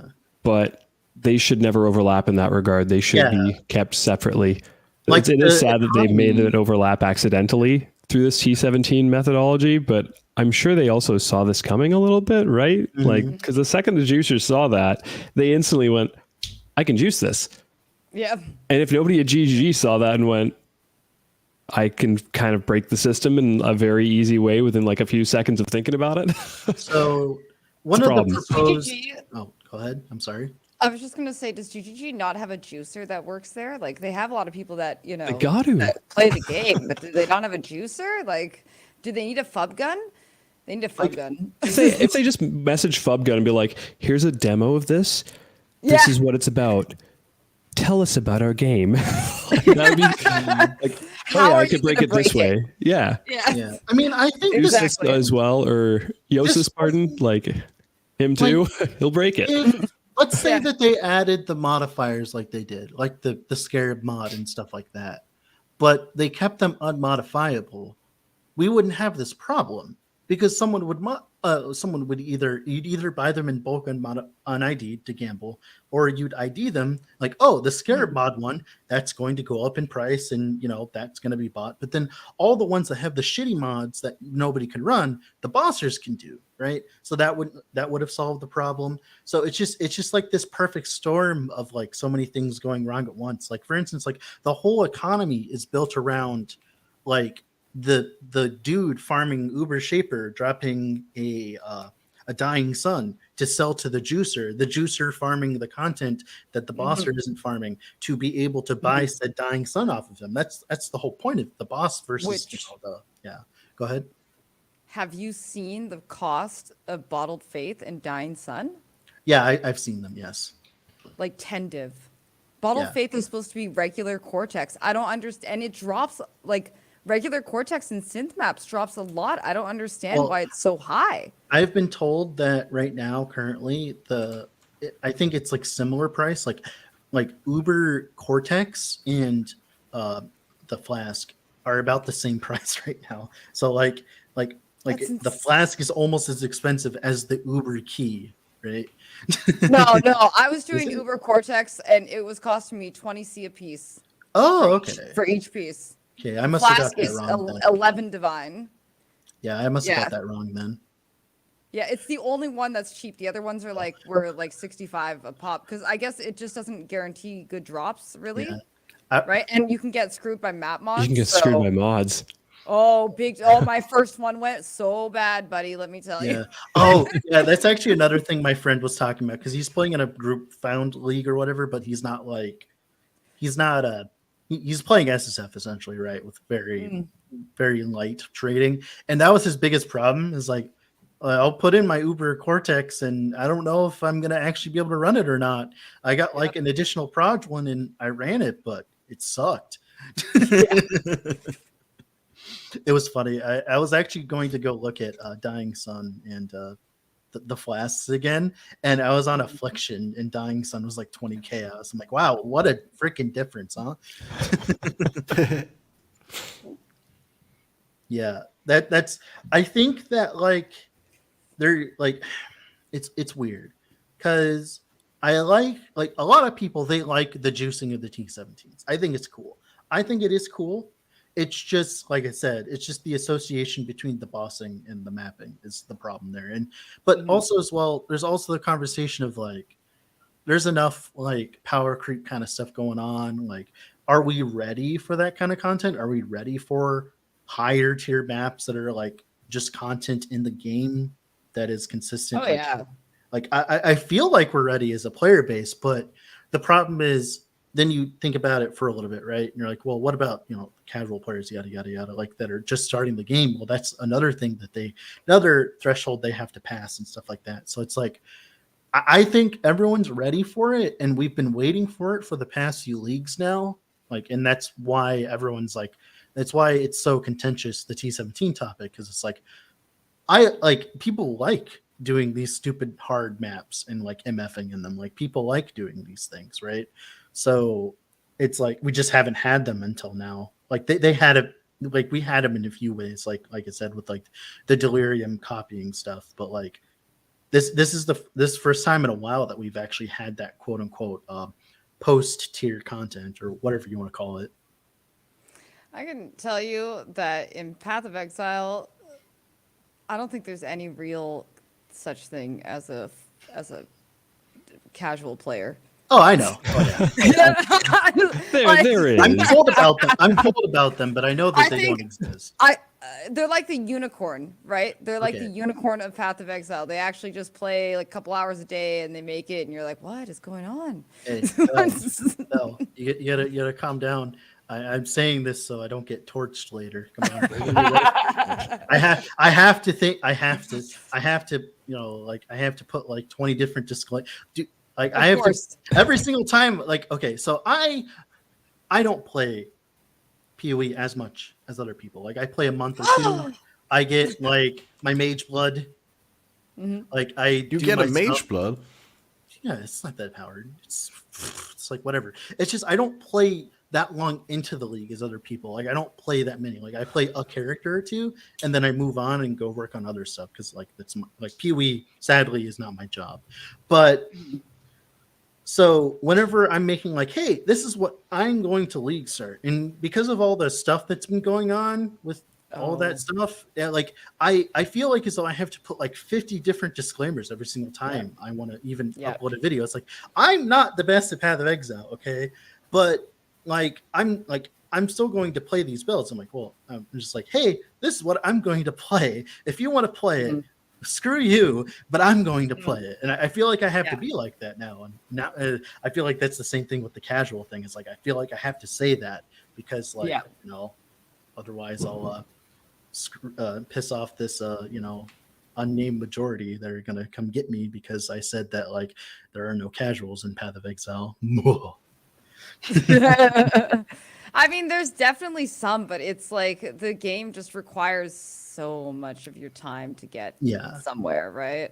It's a daunting game for a casual player to pick up. Exactly. Playing No Rest for the Wicked? No, I'm not actually. I did not pick that up. I didn't like it from what I saw. I'm actually working on some Last Epoch stuff right now. I'm gonna try it. I'm gonna give it a fair shot. I think. I think it's gonna be a fine game. It's just sorry for the tangent, but like my problem it's technically relevant because it just came out. My problem with No Rest for the Wicked was like, oh my god, we're gonna like revolutionize the ARPG, and it's just like a Souls-like, and I'm like, Souls-likes aren't bad or whatever, right? But it was the marketing that was the most confusing about it. It's just like I see. That all missed me, right? Like I haven't looked at the game itself, so I can't really offer any substantial conversation about it. But you know, it's a new ARPG in the space. It's not D4. It's automatically interesting. Sounds good. So it's probably good. You know? Okay, let's chat about D4 for a second and how great D4 actually is for the ARPG genre and for Path of Exile. It is amazing for it. And not even amazing for it. It's not even for the meme thing. Like, oh my god, like it's not even like the jokingly like it's good. It's like it's actually good, right? It is. It's great for the genre because there's a comparator and one that gets that much in like widespread recognition because it is Blizzard. Also for the memes though too, definitely, because they are great. Oh yeah, the AI generated songs. There's so many people, so good. It's a bop. There's so many people that like come and like talk to me, like I'll like stream Last Epoch every so often because I don't stream that often, but when I do, like I stream and there's like 100 people watching me. They'll like be like, so is this going to be on consoles yet? This is going to be on consoles yet? I know every single one of those people that ask me that are Diablo 4 players. I'm like, yeah, it's relevant though for a lot of people just because it is accessible, right? And so that accessibility, if Path of Exile, I don't think we'll ever have that accessibility just because of the complications involved in the game. But Last Epoch kind of had this nice little middle ground between the people who were casual for Diablo and wanted to find a game that was relatively close with a little bit more depth and a little bit more substance to it. And lo and behold, Last Epoch is that game that can do that and be that. So probably going to get a bunch of console players asking about that because it's the closest shift over, right? If you're migrating and that's where you're going. I mean, let's be real. Decent end game. I mean, let's be real. Who the hell is playing Path of Exile on consoles? I mean, Path of Exile on consoles. There is. Who? There is. Oh, there is. There is. There is. Yeah, like on console. They're still alive. Like what? Yeah, and they got to launch at the same time as us this league for the first time. Oh, you're right. They did. You're right. Yeah. Wow. So. Yeah. Huh. I'm just joking, by the way. No, I know. Playing Path on consoles sounds honestly terrible. Like just managing loot and stuff sounds like an absolute nightmare. Plus the economy is small and that's a problem. No, it's just funny because like I'll be in like a random Discord or whatever. I'll be like looking around or like, and someone's like, "Hey guys, I need my help with my build." I was like, "Oh yeah, sure, we'll help you." It's like, but there's a problem. I play on console, and they're like, "Ew, that's gross." It's Honestly, I console can't help you, isn't that man. bad. If you compare it to no Path of Exile at all, I think anyone who played it on that is PC true. will find it absolutely terrible to play on console. But if you're like a casual gamer and you pick up Path of Exile, oh, it's a free to play, let's download that, and you make it past that big filter in the beginning, and you start to fall in love with the game, it's super fun even on console because you don't know what you're missing out on in terms of quality of life with a good trade environment and like better Let's be UI real. on Automation PC. support was made for that. Let's be real. Like that was 100% one of the reasons why automation support and like a call to arms was a thing. Well, yeah, and the accommodating changes. I don't know, maybe the support itself not, but like definitely the removal of left click was made in mind with console and controller players, so that there would be a level ground. I mean, there's a number of ways they could have approached that, but they did choose to do it the way that they did it. Do you think they're going to give us left click back next league? No, Probably not. that's I mean, not- why? Oh, so the problem with the left click thing is if they give it back, then they would have to give a reason to use the automation gems in the call to arms. There's still and all that. reason. There's still reason. It takes a whole socket though. Like, that's a lot of pressure, isn't it? Like, what would the reason be? Because the cooldown's the same. Because once you level it up, right? So, is there a reason to use automation and call to arms over? She's Filibuster. trying so hard. She's trying so hard. And the problem is, oh, go ahead. If you only want to click one button, then left click is the button. Like if you're using Blood Rage and you got Enduring Cry, well, automation you can use to do that, and then you can just left click Blood Rage. That is true. Yeah. That is true. Yeah. I did hear about automation. You're welcome, Val, by the way. Thank you, Tryxt. Thank You you, saved thank you. her. I was gonna filibuster it, but thank you. No, that is true. That is like the one case where it would actually make sense. Also, They're so gonna add Dreadful, a you're going to support- enjoy this. Sorry, I was going to change topics. you're good. What do you got, Cat Master? I was just gonna meme about like they're gonna add a support that adds like a cast time to instant skills, so you can still put them into left mouse click because you can only not put instant skills on left mouse, but like any non-instant skill you Thornbug. can put on. Actually, 1 second, I got a bone to pick. Yeah, Thornbug. They also said that T17s were supposed to be the bridge between normal content and Ubers. And did we see how well that went out? Like how well that's going right now? Like just because they said this is why they did it. Sometimes like don't get me wrong, I have been playing Path of Exile since 3.0 and even before that because I played like Legacy League for like a week. Okay, before playing in 3.0, and I can tell you, I love GGG, but like I have learned to not trust what they say, not because like they're evil or anything like that, but just because like this game is so insanely complicated. Like I don't know, like it's hard to like take someone's word when it comes to this kind of stuff because it's just like, well, you said this, but it works like this. It's like, are you sure this thing's not bugged? Oh, it is bugged. Oh, well, okay then. Well, at least they said like Mark said, it was a blunder. Like they didn't realize how upset people would be. So I mean, I feel like there's a chance, you know, like they really thought like this would be good. Everybody would like automation and call to arms, and you know, I think if they had an upside to use them, like if they weren't just automation, if they had like an upside to use, because like for instance, call to arms is the interesting one because like it technically like should, because if you think about it, you're trading the ability of having multiple war cries to only use one. Now obviously that's not really the case in most situations. Like all call to arms support does is screw over Rage Vortex enjoyers like myself. So it's just like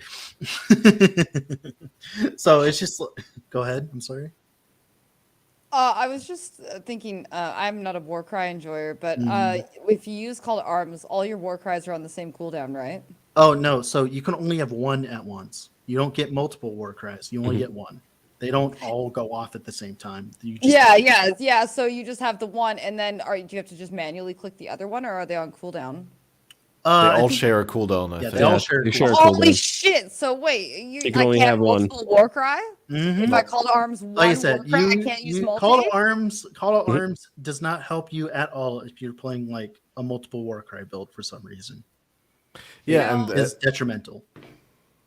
And they did take away the original call to arms named Keystone on the Tree that give you the instant war cries. They essentially copy pasted the effect and put it on the gem. Mm-hmm. That's actually a little cooked, I'm going to be honest. Yeah, like I said, it's interesting. Yeah, I think that what I would have liked to see is like now a support that like triggers all of your war cries when you use one war cry, but gives them like a huge mana cost or something like that. Like, I don't care. Like, do it. I don't care. Yeah, can they make a screaming animation downside for it too?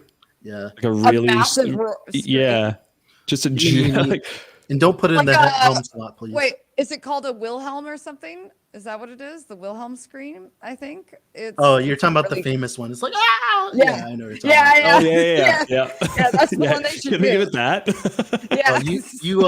You said you had something that I was going to appreciate, Tryxt. What is that? Yeah, exactly. So I play on PC.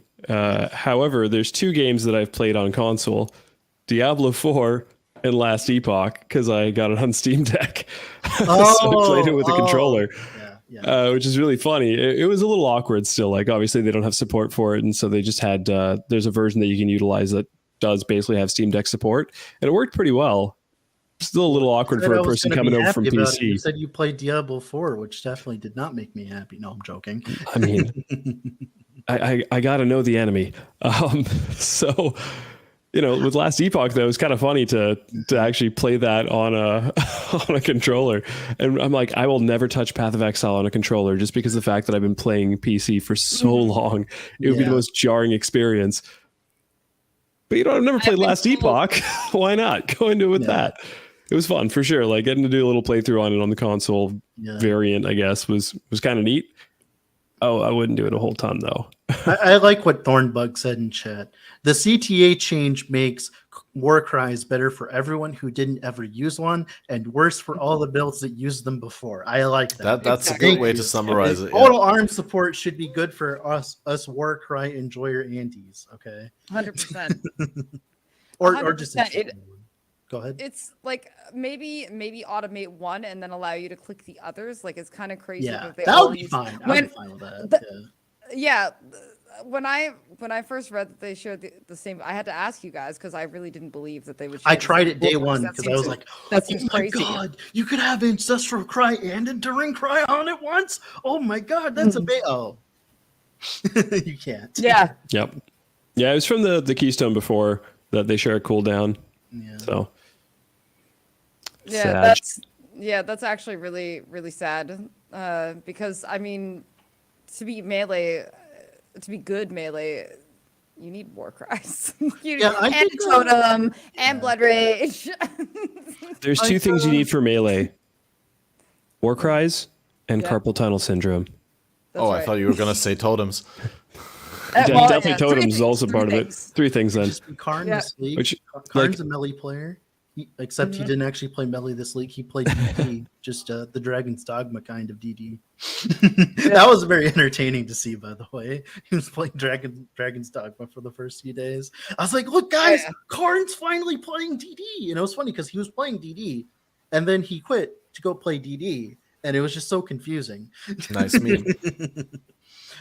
So when it comes to the war cries, something interesting that happened recently is in the Torture Infinite world of the two people who still play. So they did a change where they got rid of all the triggers, but then added a bunch of new triggers. So like their new skill slots or whatever. And they're all triggers, like trigger when you reach max, whatever, trigger when you move, trigger when you stop moving, all these triggers, obviously for phone players, right? Because like on the phone, it's annoying and all that. And it got me to thinking, wouldn't it be cool if we had more meta gems like that? Obviously, not to the absurdity. Like, there's like 20 of them in Torchlight now. I don't want that many. I don't want my game to become an auto bomber simulator, right? I don't want that. I want to actually play the game, just not too much, but not too little. I know it's weird. But for Path of Exile, wouldn't it be cool if there was a bunch more like gems? Like, you could automate multiple war cries together, but there's this downside, like 50% less war cry buff effect or something. And it's only a drop gem. Yeah. That would be good. If they want to do that, that's fine. And like, wouldn't it be cool if there was more meta gems like that? It's like I think it would be cool. Like just more, not gems that like modify the stats or anything directly. They just modify the behavior of the buff or something like that. It's like, oh, this buff So has. Oh, go ahead. maybe a transfigured variant, because that's kind of what a transfigured gem is. Hey, that works. That's fine. Yeah, yeah, that would be cool. Although it's a support gem, so Transfigured call to arms. yeah. Well, But I'm no, waiting it's for not the sport. transfigured. Called Arms is a spell, isn't it? Yeah, it is. Oh, yeah, it is. I'm sorry. Yeah, it's an aura. Yeah, it's So- awkward. Yeah, yeah. Reservation. So yeah, that Wouldn't would that be be a cool. support one? Zero reservation. I'm still waiting for them to put out some trans auras so that we can actually get some value back in our, I mean, for most of the auras, like radius. I'm not an aura bot. I don't care.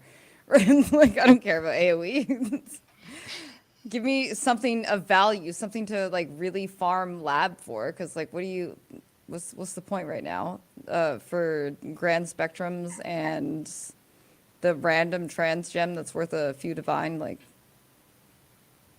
Yeah, and it no, that's a also- good point. So just give more grinding power. I just quickly wanted to say that with the meta gems and being able to trigger different skills with different conditions and stuff, I'm sure we're gonna see a lot more of that in Path of Exile 2. They Oh, set let me that go up install to be the that right case. now. Oh wait, I can't. I have to wait longer. I can tell you, Path of Exile 2 is a wild. It's wild. It's good. It's yeah. Yeah, It's tell us good. about that. I mean, you flew out for it. Tell us about the whole experience. It was crazy. It was actually crazy. So the day that we were able to play, I got to play for like 4.5 hours, and I made it to the end of Act 1, just at the end of my 4.5 hours, and I gotta say, anybody who played a ranger was like, yes, aces, so good. Anybody who played a sorcerer was like, oh my god, it's so hard. This is the worst. because sorcerers Well, it's because you have to are do very like a backdash every single time you summon a meteor. constantly they can't really take any damage, and they all have cast times, and their spells, not until you get higher level, don't really synergize. So they have all Awkward. this, so it's very awkward to play a sorcerer, whereas you're a ranger, you get lightning arrow, and then you get this like lightning rod that puts 20% shock on things, and you get this other lightning thing, and everything's all synergistic, and it's really comfortable, and your backdashing feels good. Like, it all feels really, really good. Like, so so anybody who played sorcerer had a pretty rough time. There was a couple melee enjoyers. There was definitely a couple melee enjoyers. Oh, that's the first boss, Bloated Miller. He's pretty. Oh yeah, don't mind me. I'm just putting up something in the Yeah. background.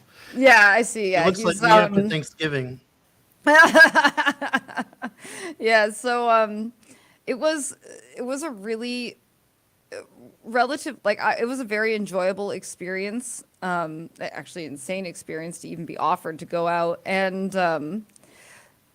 I have a lot of, when I played at ExileCon, I'm gonna be honest, guys, I didn't necessarily have the same kind of hope that I did when I played here. I mean, I found it insanely what was difficult the- at ExileCon. What was the difference, if I may ask? Like, the deciding difference in the two experiences? Like, just Well- being flown out? Or, like, I mean, the WASD? Probably the WASD. Okay, yes, WASD. I thought I wouldn't like it. I thought I'd switch right back right away. It feels amazing.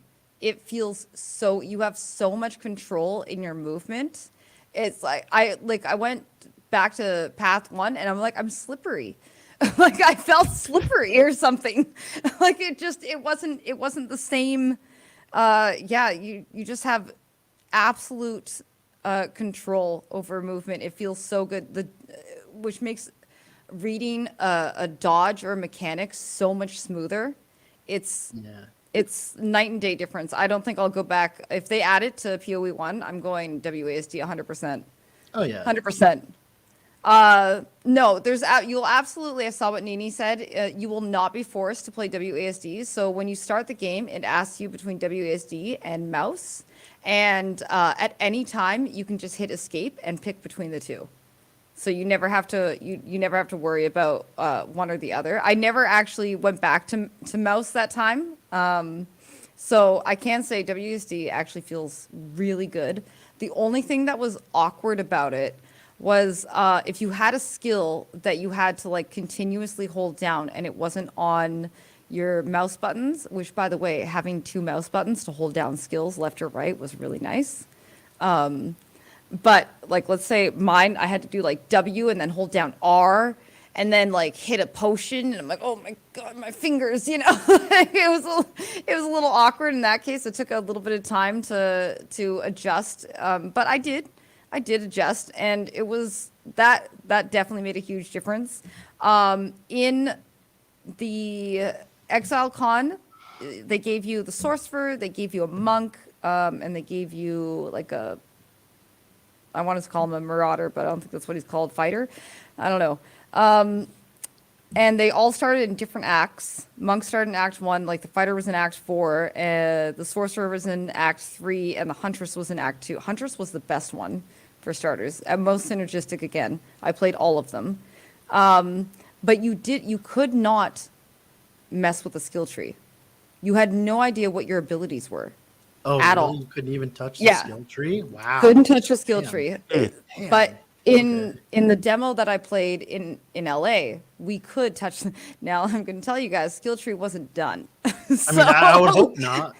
Yeah, it's not done. So, but they knew you weren't going to make it far anyways. So it's not like you were going to put points in areas they weren't finished with, right? So, but having that level of control made a big difference. Made a very big difference. And honestly, like being able to just start in Act 1, like the monk started in Act 1, but you had no skill points. So it was like, what? right?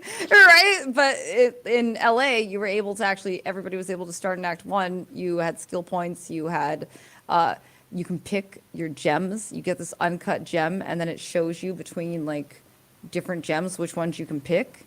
And there are ranks to the uncut gems. So you get like a rank 2, and now you can get all these rank 2 skills and so on. And so it's really nice. It's real nice. Also, F this boss. This boss can eat it. Yeah. This boss is absolutely, holy crap. I actually at one point thought, am I going to kill him? We all hate devours anyways, yeah. No, okay. So at this point, one issue I had, and I showed it here, I was still using lightning arrow on my main skill. I didn't have mana to sustain it. I could not afford a mana flask. I mean, it looks like you're playing a twin build at this point. Exactly. It was 100. It was 100 gold for a mana flask. I had like 86. I couldn't get one, so I had to start using default attack again. Oh. And every time he spawns his tail, these little ads come up, and there will be 3. And if he spawns his tail again, there's going to be like 5. So you have to walk around the room, deal with his spit that you get poisoned by, deal with the ads, deal with the fact that his tail will come up behind you and slam the ground, doing a sunder that goes across the room. He's actually a giga boss when you have there's the slap. Look at those slaps. They hurt so much. It's actually, look at how many enemies there are. So I had to start default attacking him using lightning arrow on the little boys, because that was like my only course of action. If you can use his tail or his body to hide from the spit, but he does this like across the room one, and if you're not behind the tail and if you do not roll, it'll just one-shot you. They'll just one-shot you. I see where they got the inspiration for Uber fights from. Yeah, it's insane. It's actually, I think I spent 25 minutes on this one boss. Everything else was smooth. So but this one guy was something else. This finally solves the puzzle of how devourers look like underground, right? Like we've always been theory crafting. That's actually a question I had. So it looks like as though your boss is taking a long time. Obviously, that's not it's not a rip at you or anything. But I'm just curious. Is that everything? Is that all the boss? Like, is that how we're going to end up playing when the game releases? Like, do you think that the 20-minute boss fight is going to be the norm, or do you think it's because you didn't have access to the skill points or anything? Like, I see all this press material about like Path of Exile 2, and like you'll open up the Twitch stream, right? As the Path of Exile 2 stuff is on, right? and they're just like, it's all like Resident Sleeper and all that. It's like, is it gonna be that slow? Like, obviously, I don't care either way. I play slower games. I'm just curious. Yeah. I can tell you that what you witnessed there was like fighting Mervale on a 1 link. Okay. So it takes major time. The later bosses, you have some supports going. It does take time. Like they have moves it's not a you have to pushover. dodge. It's not a pushover. No, it's not a pushover, but you can definitely like you feel the power. Like it's not going to be that slow every time for sure. Okay. But that was literally like fighting Mervale on a 1 link with 1 flask, and you're just like, please, oh my god. And it was really, that was my like one critique. I think that was almost everybody's critique that went to LA, is saying that Devourer is disgusting.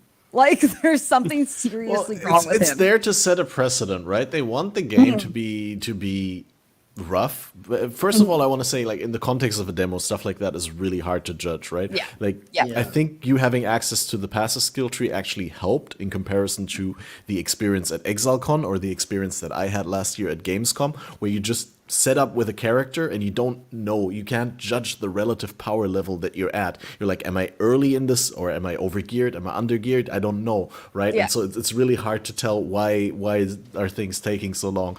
Is there an easy way how I could improve it? Did I just get unlucky in this run or something like that? And I hope that the passive tree. Honest. You can just call it what it is. It's called a noob filter. Skill issue, clearly. Ooh. Another great thing. Yeah? Just a little quick Yeah, tidbit. go ahead. Another great thing is I noticed in Act 1, I got like 2 alks, I got multiple chance orbs, I got like all sorts of things that I needed without actually feeling like starved. Like, oh my god, I can't make this gear or something. And I alked a quiver that had +1 arrow. Yeah. In Act 1, don't mind if I do. Don't mind if I do. Yeah, I always thought Yeah, it that was Path of great. Exile should have currency earlier in the game to make it usable, more accessible for new players. And then they did that this patch really well, I thought, with adding the chemist box inside of prison, adding rituals. Quicksilver flasks. That was so cool. Yeah, I think everybody that I was in Discord with was like, I just got 4, I got 5. I missed that completely on my first playthrough. Oh, no. I just discovered it on my new character just yesterday. Oof. But also gives you kind of an idea for lab later on, right? Because a lot of new players haven't figured out this Dark Shrine thing, probably. There's Yeah, nothing in the Path of hidden- Exile that's like that yet. However, by showcasing it in Act 1, okay, now that sets a precedence that this kind of thing is in the game. So you can look for things like that. But that was a nice little touch. Adding rituals into Act 2 is a really, really nice little touch. But one of the big things I always thought, I know the China client does this. Act 10, when you beat Envarius or whatever his name is before you go to fight Katava. Envarius? I don't remember his name. Varus is correct, yes. Okay.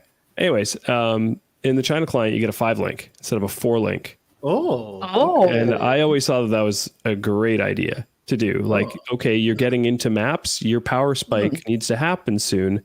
And a 5th link is part of that power spike, right? Because you went from the campaign into maps. It's a new chapter. So I You always don't just need thought that that if would you be a play good DD. idea. There's Oh, one no, thing I need I've it. always. Give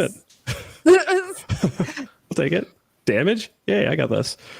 There's one thing I never understood why they didn't do, especially when I know they have the technology. So they added smart loot in Heist, right? Oh, man. That was the So best they- stuff ever. I think that was They before added Ritual, it, right? and Was then it they Ritual? swept it under the Was rug, right? It was Heist gone first. forever. It was Heist first, right? Yeah. So they Then added Ritual. smart loot in Heist, then Ritual. Why in the hell is there no smart loot system for the quest rewards that you get? What do you mean I'm going to pick up a helmet that has attribute and like 2 like dexterity on, like it feels so worthless, right? When you get the reward, it should have some level of smart loot. Give me a little bit of life and a res. Like that's all I ask for. I'm not asking for suppress. No, I know, I respect that, and I know what you're feeling there. But on the other hand, like, where do we start? Like, I think maybe Well- it's just the wrong idea to give out quest rewards in general, like rare items as quest rewards. I think Well, yeah. I think the way that smart loot, I think what they could do is I think that it has come on time. It's time. It's finally time. After, God, I have to look it up. A moment here. Well, I like smart loot, but honestly, I think that's like a thing that you can't put back into the box There you once you go. like put it into It's the been game. 8 Well, years. they already put it in the game. It's been 8 years since Essence League was added. I feel like as though what they could do is they could rework Essence a little bit, and that could end up being the smart loot, right? I think it would be cool. Obviously, this would require a lot of balancing to adjust this. Imagine if there was an essence that added, like, it just, what it did was, it was like a fracture essence. So it'd be like a tier 3, tier 4, tier 5, like not the highest tier, right? It was like a tier 3 or tier 4 fracture of that mod, of that essence, right? So like it would put that fracture on it, and then you could roll it afterwards. But obviously this would require a lot of, balancing and stuff like that, because that would be insane. Imagine Essence of Horror, right? Yeah, it would require. But imagine if stuff like that dropped in the campaign, right? They want to make their game more new player friendly. I can tell you the gold system in Path of Exile 2 did help make it more new player friendly. I did feel kind of like there was smarter loot in Path of Exile 2, so I just don't understand why they refuse to even entertain the idea of doing it in the campaign. I'm not asking for it in endgame or anything like that. I'm literally just asking for it for League start, right? So getting that kind of stuff in campaign is pretty damn important. It makes the game feel good for new players, especially. Yeah. But also, I do have to say that campaign does have the potential of dropping you some phenomenal items. Like, I'm going to piss off a lot of people with this real quick because I played a private league at the end of Affliction, SSF Hardcore Private League. My very first character in Act 8, a +1 all spells Fractured Scepter. Get him out of here. Get him out. Yeah, It was eye level 62. ridiculous. Out of here. Oh my god. I was like, what the fuck just happened? But think about also, like, if a new player got that and it set him up for failure for the rest of his PoE career because there's no going up from there. You reach the pinnacle. That's why you That's play why I wanna and all of a upgrade sudden this. it doesn't matter. Yeah, I kind of feel the same with like the same sort of. I mean, I feel divided on it with the league mechanic specifically, handing out the good all flames a lot more at lower level than an end game, like setting a wrong expectation for end game.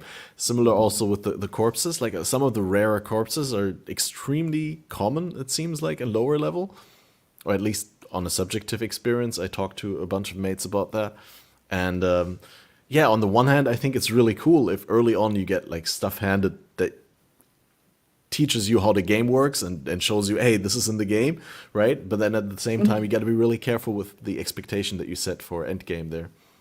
Yeah. Which, honestly, that connects in a fun way to what I wanted to say about the bossing, which is also an expectation that you set. I often complain about Act 1 being the hardest act in the game and mudflats being like super unfriendly to new players. Oh yeah. But I think they have to have stuff like that in the game, which is also why I think that the Path of Exile 2 bosses, like the Devourer that we saw you fight, are so extremely. They put an emphasis on the tuning there that it's a punishing experience, because Path of Exile is a game about power fantasies, and if you don't get a big struggle Railed. in the beginning, then there's exactly railed kind is of the you word need you're to looking have for. that part in the beginning where you get your ass handed, so that in the future, with future expansions, future like power creep, or also just later on in the game, your character feels like it grew a lot. Yeah. Yeah, I actually talk about that a lot. That topic comes up all the friggin' time when it comes to like, well, for an ARPG, you're supposed to feel like shit at the beginning and then get more powerful. You're not supposed to feel powerful in the beginning, otherwise it gets boring. That's like the whole point of the power fantasy, right? And Yeah. it's why when there was a bunch of stuff bugged in the beginning of the last Epoch patch. I was just like, guys, like they should probably fix the bugs. Like it's giving people like 60k ward and stuff for free. Probably should do so. It's like, everyone's like, why? It's so much fun. And I'm like, well, because it kind of just ruins the whole point of an ARPG. Because the point is, it's like everyone's like, but isn't it the point of an ARPG to feel strong? Like, no, it's the point of the ARPG to be the journey to get strong, right? Like you don't start strong unless you play DD, but like you don't start strong, right?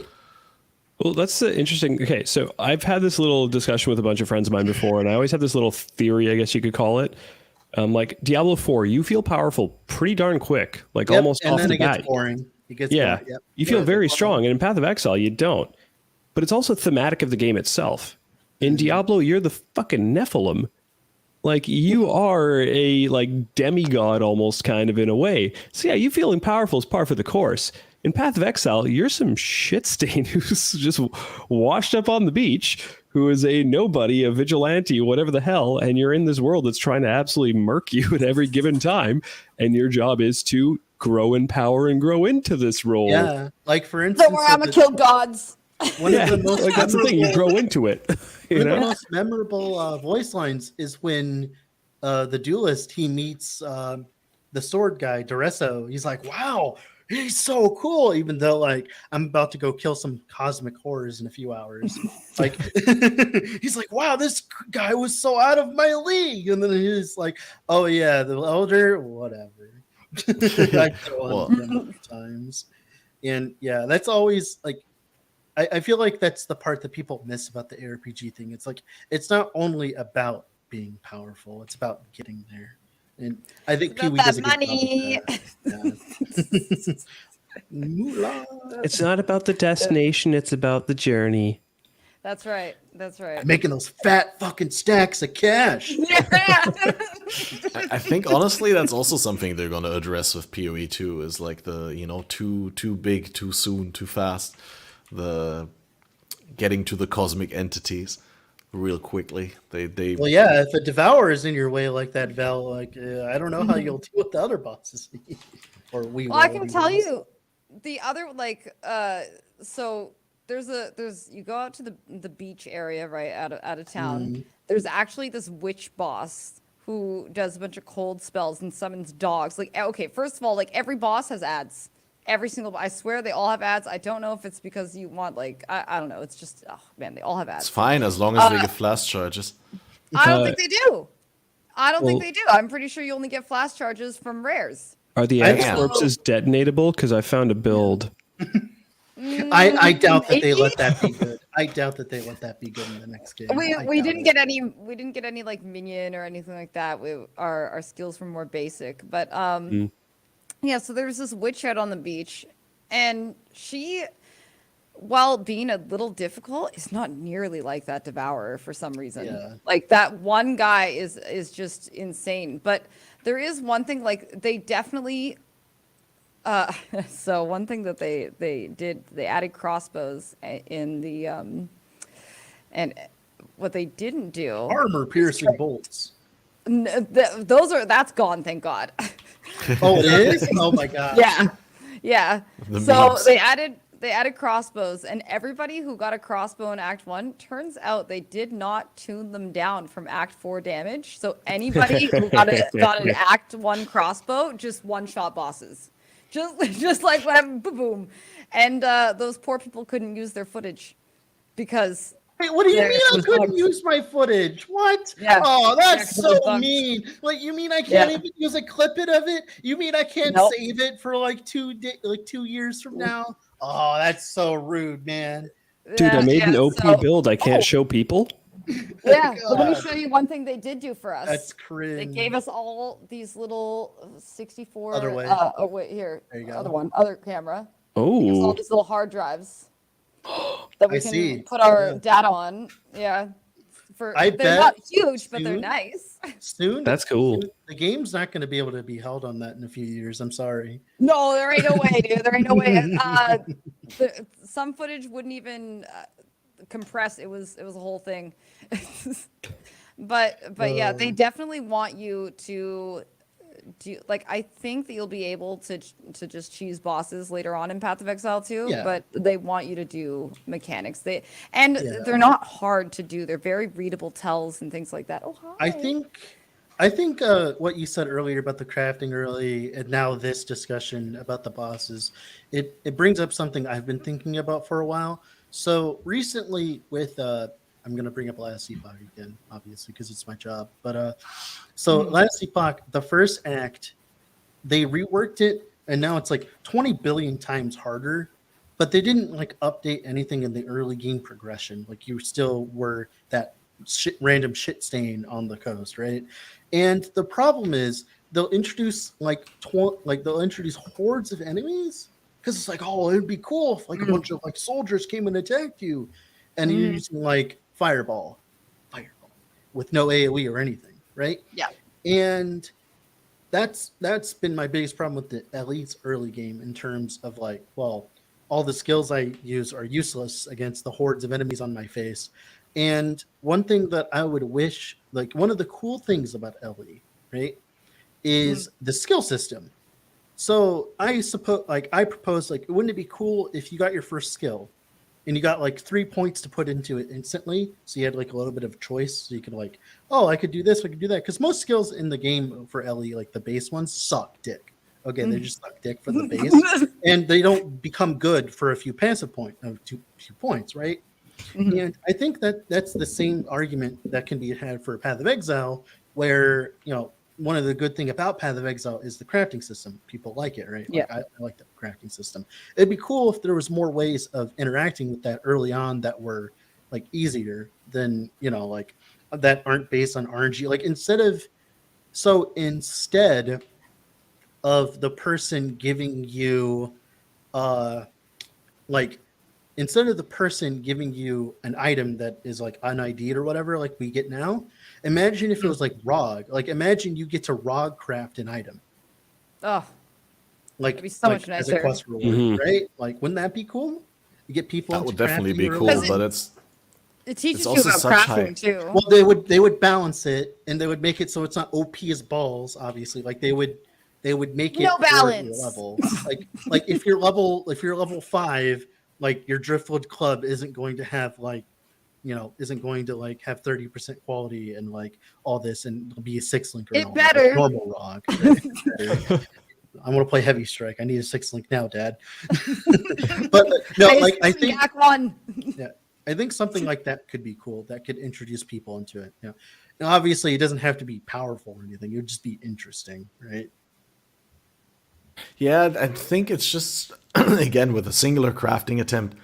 Sorry, it's so hit or miss. Like it have to be moderated in some sort of way so that there's a minimum baseline and a maximum ceiling and stuff. And then again, we're like it's questionable in terms of the value that it teaches when it like teaches you the game, but with the wrong rules. Yeah, with so heavily adjusted rules. Yeah, they would have to change it up a bunch. Like instead of the ROG saying like, oh, I'm going to do this to your items this many times, like I'm going to like alch your item, or I'm going to blacksmith whetstone your item. Like say it like the currency, like have the guy use the currency on your item as if he's using the currency, right? And he's like, this is what this currency does. And it would be like a tutorial, right? Be like, hey, like, what does a blacksmith whetstone do? Oh, it does this. It yada, yada, yada. And it would be like a perfect tutorial too, right? Into like crafting. And have the, like, you know, like a lot of people, they learn when, like, for instance, like if I learn like a new skill, it's like someone sits me down and like shows me how to do it, right? And that'd be cool if that happened, but in PoE, right? With the crafting. Yeah, I mean, yeah, anyone? I don't want to talk all the time, but yeah, I think that's something that they're going for in PoE too.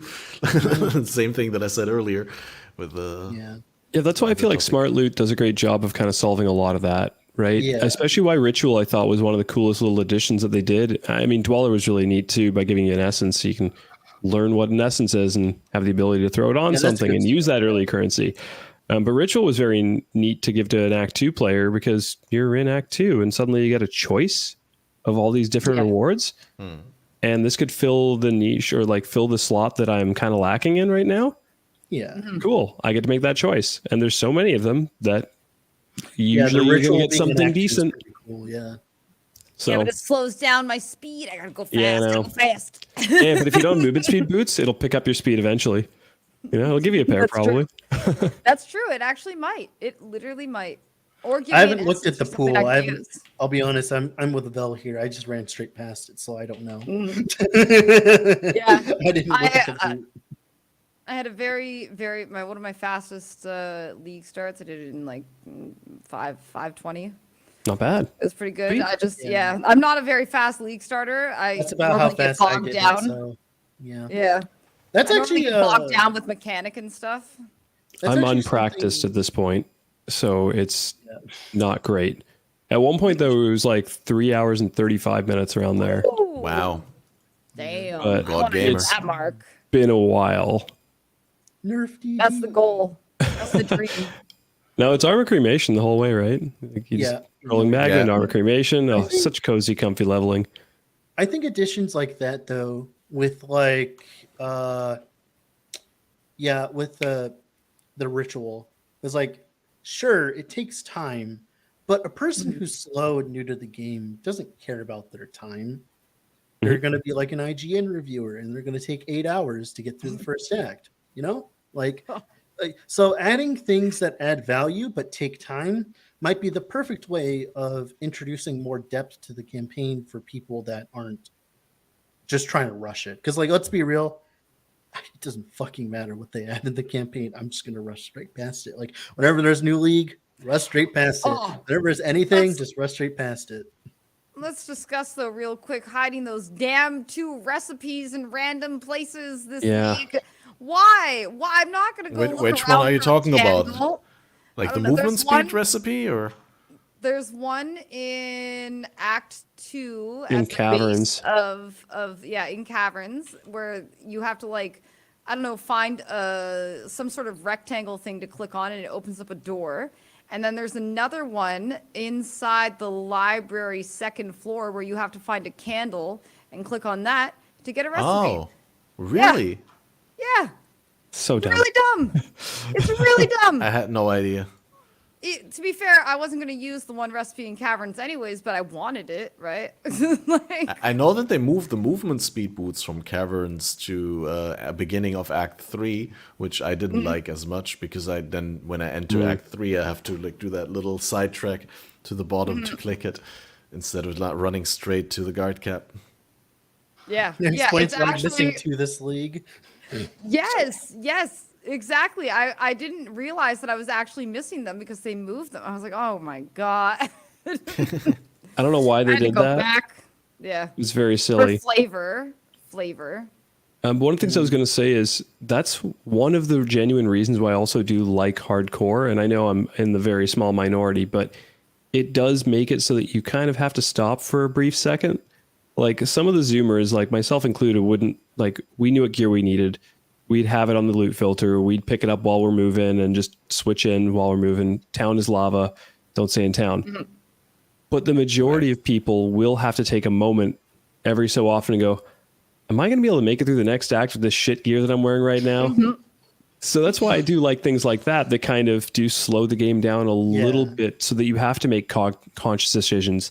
And giving you the option to do that, I think Ritual that's like a 10 out of 10 choice. Something actually real quick, because I'll have to leave here soon. But so with Torchlight Infinite, I know I bring that up again, the game that no one plays. How could you? I bring it up because they do actually. So with Torchlight Infinite, they actually do a lot of quality of life things that other companies aren't willing to do because they're a mobile game. So like they want to do that to like make it easier for people to play on their phones, right? And one thing that they did was there's people that were having problems with like leveling and all that, and what they ended up doing was they added this kind of like zone that you could run at any time. It would just pull you into it. You could just click a button. And it's kind of like a Vol side area that had a unique at the end. And you could run it over and over again to gain levels that would stick at your level. So like, let's assume that like I am let's say I'm in like Act 4 and I'm like level 32 for some stupid reason. Right, I'm very low level and everything's level 40. well, I could run that little side zone over and over until I had enough levels to get to level 40, and then I could continue on the campaign. Now, obviously, it shouldn't always drop a unique at the end, but wouldn't it be cool if like all side areas were like that, or like that was how they functioned in the campaign, where they matched your level instead of being the level of the zone, so you could always use them for XP, and you could like reset them as well. Wouldn't be terrible. Yeah, I just we don't honestly, need it. It's just like No. it's just an interesting thing, right? It was just something interesting that I saw from Torchlight. I was like, wait, wouldn't it be cool if we had that? So I've got first of all, Oh, go ahead. I was going to say, if you're starting Act 4 and you're level 32, you're over leveled. Okay, I know. Yeah. But second off, I mean, you can reset zones, I guess, but it's not an intuitive thing for a new player to do. So giving them some sort of outlet or giving them a tutorial on how to reset a zone if they want to run that zone again might be a patch solution or something. But it would Yeah, be I nice for remember to have them some sort of specifically capacity talking to do about that. this sort of. I think there was an interview question or something where the interview went into that direction, where they're like, "How do you even like put a tutorial for that into the game without breaking that fourth wall immersion?" Right? Like, how is an NPC gonna teach you about resetting instances in the game? Oh, Like, so I don't the think they way want that to be in there. Torchlight did it was the way that Torchlight did it was when you die, it would show as a pop-up. It's like, hey, you might not be strong enough for this. Why don't you try this instead? Obviously, that would work in Path of Exile, but that's how they did it. Man, you die and then the game's condescending towards you. Like that's that's double. I love whammy. it. When I saw it happen, when I was playing, because I love the character because I was curious. Because I always like see how the game's doing, and I died and I see that it's like, wow, asshole. Okay, then, all right then. Hi, get your weak ass back to Act 3, idiot. Like, oh, okay. But yeah, So in go ahead. I go was ahead. saying that I have to leave here soon. I have to leave here now, if that's okay. Yeah, a little bit uncalled Yeah. for. Wait, I did. no, I didn't- I asked you. No, no, no. It's fine. It's fine. Yeah. I'm No, it's I'm a little bit sorry. uncalled for in the sense of I lack the preparation, the prior preparation for this. But you're welcome to leave. No, it's okay. I'm dumb for not taking it into account. No, But no, we can thank wrap you. things up here without you if you want to Yeah, leave that before. would be great. I'm so sorry. I just have something come up. That's all. Thank you, Well, guys. again, thanks for coming, Yeah, thanks, and guys. Great talking. I apologize you for my guys. shortcomings as a host Oh, to not be no, prepared for no, this no, specific no, no, no, situation. No, you're good. It's not your fault. I just had something come up, and I was like, I planned 2 hours of my time, right? That's how much I Yeah. planned. Yeah. But yeah, thanks, guys. It was great meeting you guys. Have a good day. Likewise. You too. See ya. Thanks for being there. Have Yeah, a good anytime. one, Dreadful. Well, that's unfortunate because there was still one topic that I really wanted to discuss, and that is another. Oh, no, you wanted to say something, Val, first. No, go ahead. Go ahead. No, you had something that we wanted to say before Dread came up. Oh, it's okay. Before I'm gonna do like a huge pivot to another topic. It was just really, really silly. It was about the tutorial thing. When they were showing off the game in LA, remember that witch I was talking about earlier? Well, Octavian died to her, trying to show it off, and it told him that he should probably use his flasks. Got him. Yeah, got him. Yeah. That's all. Well, flaskings are OP. Did it come up as a paperclip in the corner by any chance? Because that would be a really good meme. It came up as like a little something down by the what was it, by the flask window? Oh, Yeah. damn. I was hoping Clippy would, Yeah. like, from Oh, Microsoft, that'd would be make a great. little, just like, just make you feel even more dumb. Just anger me with Clippy, like. Right. So another thing that was changed was betrayal, and I was just wondering whether you guys feel like I've seen the sentiment thrown around that betrayal feels meh now, like especially Reddit thinks that betrayal is trash. What are your experiences with betrayal this league? Are you happy with the place it's in? Nope, it's trash. So it doesn't matter. Like, okay, Katarina or Veiled Chaos, they did buff, but still the buff isn't good enough, and they're 8.5 divine apiece. So what was initially a decent crafting method is like the final piece, and you might not even get it, right? Like before, I'd be like, yeah, give me the movement speed on boots. I'll do that, and I'll craft on life. You can't do that now, unless I want to pay 8.5 divine. I'm not doing that. There ain't no way. And it doesn't matter if you level up. So intervention used to give you winged scarabs. It doesn't matter if you level them to 3 anymore. You don't get better ambush scarabs. They just give you whatever. It's just trash. It's actually just trash. So you just rush Katarina every time. If you want to rush Katarina, it's good, because you don't have to care about anything. But Rushing Katarina is only part of the puzzle. Gravicius in transport is the other part of that puzzle. It's the best thing. It's so much fun. It's gotten me a squire, 20 divines, like 10 exalts, and this is like SSF basically. Yeah. Like there's me and like a few other buddies who are playing once, this private league, so it's not very many. But that guy's been hooking us up. Like he's the best part, but the rest of the scarab portion of it sucks. Like I think I've got one nameless seer scarab from having Elrion and intervention. I've done probably 30 Katarinas so far. I've gotten like maybe 3 orbs in total, I think, in the 30 Katarinas.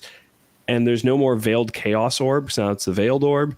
Veiled chaos orb had its place. It had its importance on crafting rings, especially boots.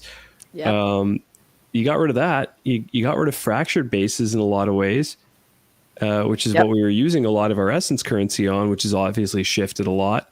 And you gave us corpses, which are disgustingly strong, but give you FOMO if you do not actually have enough corpses to do a proper craft. Yeah. So I don't really know what to do to craft my gear. I mean, ROG is like the best option at this point in time. And so Betrayal, it has to take I have it on my Atlas, don't get me wrong, but it has to have something a little bit more substantial. If that's not involved in crafting so much anymore, the Gravicius slot machine ain't enough to make it feel good. No. Actually, that's a lie. The Gravicius slot machine's enough for me,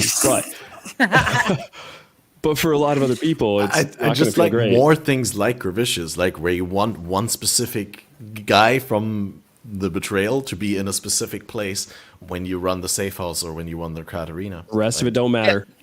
No, put Gravicius in transport. Everyone else, who cares? They are fodder. No. They don't even have a name. I will interrogate them for information. They're not people. No. Yeah. Just throw them wherever. Get to Katarina. Get Gravicius. Get good. That's basically it. It's actually crazy that, I mean, having 30% quality on Hillock, you're like, I'm going to put Hillock here. I'm going to put Hillock here. You actually had he had purpose, right? Now, what is your purpose? You pass the butter? What do you do? Oh my God. Yeah. Oh my God. Dude. The butter meme. Okay, hold on real quick though. So since he's used to be the only way to get your weapon to 30 quality or your armor or whatever, really, now with the corpse crafting, you have the +5 levels. I made my foil for Detonate Dead cast on crit, went over it like 3 times, and we all forgot, oh yeah, you should probably add quality corpses to it as well. So it got T1 attack speed, T1 crit multi, T1 crit chance, the perfect foil for it. I'm still trying to finish it off, but the thing is, I haven't hit fire percentage on it yet on the 3 veiled chaos orbs that I've tried on it. And so it's like 1 in 10. Yeah. So it's going to take me that many to finish off the weapon for me to then beastcraft 30 quality on it, because that's the only way to hit 30 quality. And I feel so dumb. Like the second I finish, I'm like, oh my God, it's beautiful. Oh, fuck. Like, it was literally that instant that we realized how dumb I am. But yeah, it's Hillock. What about Tainted? Been there still. Tainted whetstone stuff? They have to be corrupted, but I'm still trying to craft the last portion using the veiled orb, which is missing. Yeah. So I have to corrupt it before I have to get 30 quality, I have to corrupt it first. So I have to finish it before I get 30 quality. Absolutely absurd. I feel so dumb. It's a conundrum. You know what? Okay, so I got all my Parandus corpses together, right? I'm like, I'm going to make a good mana Parandus ring or jewel, and this time I'm going to use corrupt. It says 50% corrupt chance. Okay. To have an implicit. So I used 2. That's 100%. No, actually, that's only 50% apparently. But it doesn't say that. I actually had to use 4 corpses to guarantee an implicit. That's right. I had to use because it would be 50% times 50% times 50%. Yes. And I didn't think of it that way because I had 2 50%. So I was like, that's 100%. It literally it said 100%. Path of Exile. Oh, it did? 100%. It said 100%. So I was like, I'm at 100.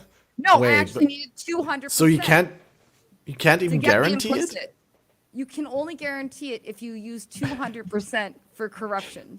Oh, okay. Yeah. You cannot guarantee it if you use 100. It just corrupted it's still worth divine, but I'm mad about does it say increased chance to be corrupted, or what? Do you know what the wording is? 100% chance for 50% chance.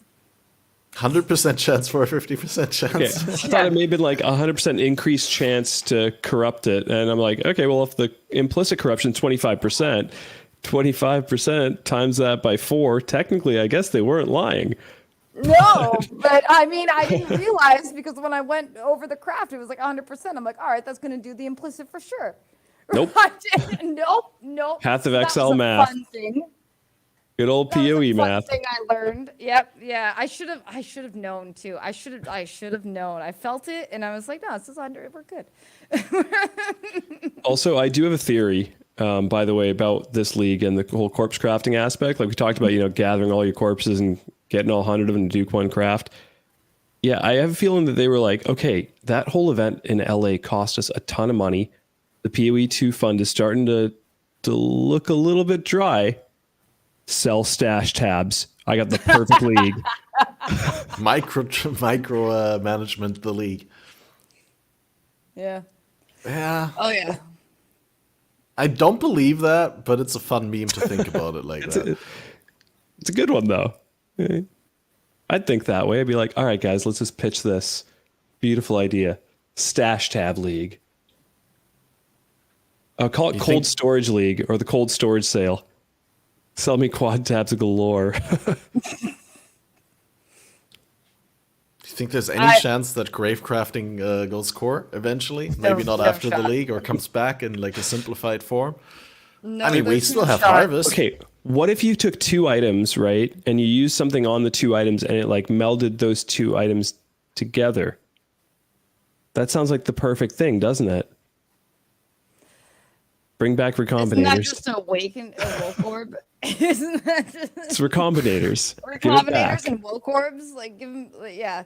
Yeah. Honestly, there ain't no way, dude. This is...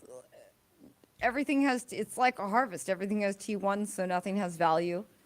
It's... Okay, I saw it absolutely disgusting how that one guy had value, but I mean, generally, like, things don't have the same kind of value. And if they thought, like, I don't understand if they thought harvest was a mistake, why they would put this in at the absolute power. That is, okay, it wasn't initially in at the power it was at, but like now it's disgusting. And then you nerf the currency farming, but you keep in all of the disgusting crafts, like. And then having to do your plotting the hours, the time it takes to plot your stupid graves together to get your max. I'm telling you guys right now, I don't do adjacency bonus. I don't play SSF, so I don't have to worry about having enough corpses. I can just buy them. But I can't deal with, like, they all got to be humanoid. I'm going to put a beast in there. I just know it. And I'm going to ruin the whole thing. Like, so I don't mess with that. I do like the row and column bonuses. So I know I waste more corpses doing it, but I don't, whatever. It is what it is. Yeah. The thing is with this league, the barrier for entry for a new player to try and utilize that system, or even like not a new player. I have plenty of friends who are players who've been playing for a long time, but they aren't so well versed at the whole idea of getting a spreadsheet out or, going on to Path of Exile and doing it that way, or they want it simplistic to an extent. And Harvest had a really low barrier of entry for that, which I think is also new player friendly and average player friendly. I know people don't like the term average player because what is the average player? It's a person who probably just wants to click some buttons and really enjoy the game and what it can offer. They don't want to bring out a spreadsheet. And that's really what the corpse crafting is. Like, it's just sure, it's as powerful as Harvest, but it's a way more convoluted. Like that's just slavery with extra steps, kind of Rick and Morty thing. Like this is just Harvest with extra steps. Yeah. I literally said to my chat the other day is that like with Harvest, you set up your garden and it was done. This time you have to set up your graveyard every single time. And you're gonna fill it with probably the whole 88 corpses, right? Depending on what you're crafting. Also, can you only have 66 inside the... You can have 88 corpses in the ground, but you can only have 66 that you can store or something? Yeah, you can only have 66 you can store. So it's like you have to use your stash tab. Like, you have to. Yeah, it's actually... honestly, I have very mixed feelings about the League. Like, I like the fact that I can craft things very simply if I put in the brain power. I hate putting in the brain power. Yeah. I mean, I'm not like the biggest brain player, but I've been playing hardcore at a very high level for a very long time, right? Like, I at least have a brain. It's not fully functional, but it's there. I don't want to have to do that for this League mechanic. I really don't. It's a daunting thing. Right now, I have 3 quad tabs full of corpses, and I haven't looked at it because I don't want to have to sift through this. I only got I leave for my work contract this coming Friday. It's a very limited time to actually play right now. Why would I want to spend the next 2 hours sifting through that to craft something really great, have that little feeling of dopamine possibly, and know that I can't go back to that at all? Like, I'm done. Yeah. So those corpses will be given away. I'm going to give away my corpses to friends. Such real friends are for. Looking for some fracture corpse. If you'd like to join our hardcore GSF, I'll just stay in softcore. Damn. Stay in softcore. The amount of memes. Damn. Just to add another Rick and Morty meme, you could do a quick hardcore adventure, right? Like just a 5-minute in and out, 20-minute hardcore adventure. Yeah. Come back crying every time. I can migrate, right? No, I only migrate to hardcore. No. But yeah, I actually spaced out super hard in that second half of the podcast when all of a sudden Dread caught me off guard, and I was like, wait, what? Dread is leaving early? What happened? And then I looked, and it's like, wait, we started super late, and we're already live for 2 hours, and now we're closing in really hard. Is there something that you guys still want to bring up for discussion before we round things off? D4 bad. I don't know. I don't know what other memes you use, but one thing I did want to mention is when we were talking about the T17, different ideologies on T17s, I do like the graduated approach to it of, you being able to run it white. And then if there is a bunch of really interesting modifications that you can put on the map that are rippy, but they can also be profitable, okay, then you can alch that map or have to chaos spam that map to be able to actually get some juice out of it. But it's awkward when the base content for Ubers is harder than the Ubers themselves because of all of these random modifiers that aren't exactly in the game before that very moment and that aren't in that game after that moment either. Like the Ubers don't have these modifications that you're putting on the content that is before them. But also, when players want to be able to build into that, they have to really be cognizant way beforehand of what all these mods are to be able to actually run that. And that's not conducive for building into the content, and jumping into T17s and then jumping into Ubers is an awkward leap. The logical progression would be, if it's a white map, well, that's a bit more of a seamless approach. And then you do the same for your Ubers, potentially. You might be able to have some scaling on Ubers as well on that, but that isn't necessary. I just think scaling the actual T17 content for the reward is a good aspect or a good way to go. I just wanted to add, give us 2 fragments every time, please. None of this 1 fragment nonsense, okay? Yeah, I don't care if they're 2 random ones, just 2 fragments. I have to get 5 of 7 bosses, 2 fragments. Yeah, it's fair. That's all. I'm wondering Should they maybe add like a white and yellow tier version of tier 17s, like a white map tier version of tier 17s, like a tier 5.5 or something like that?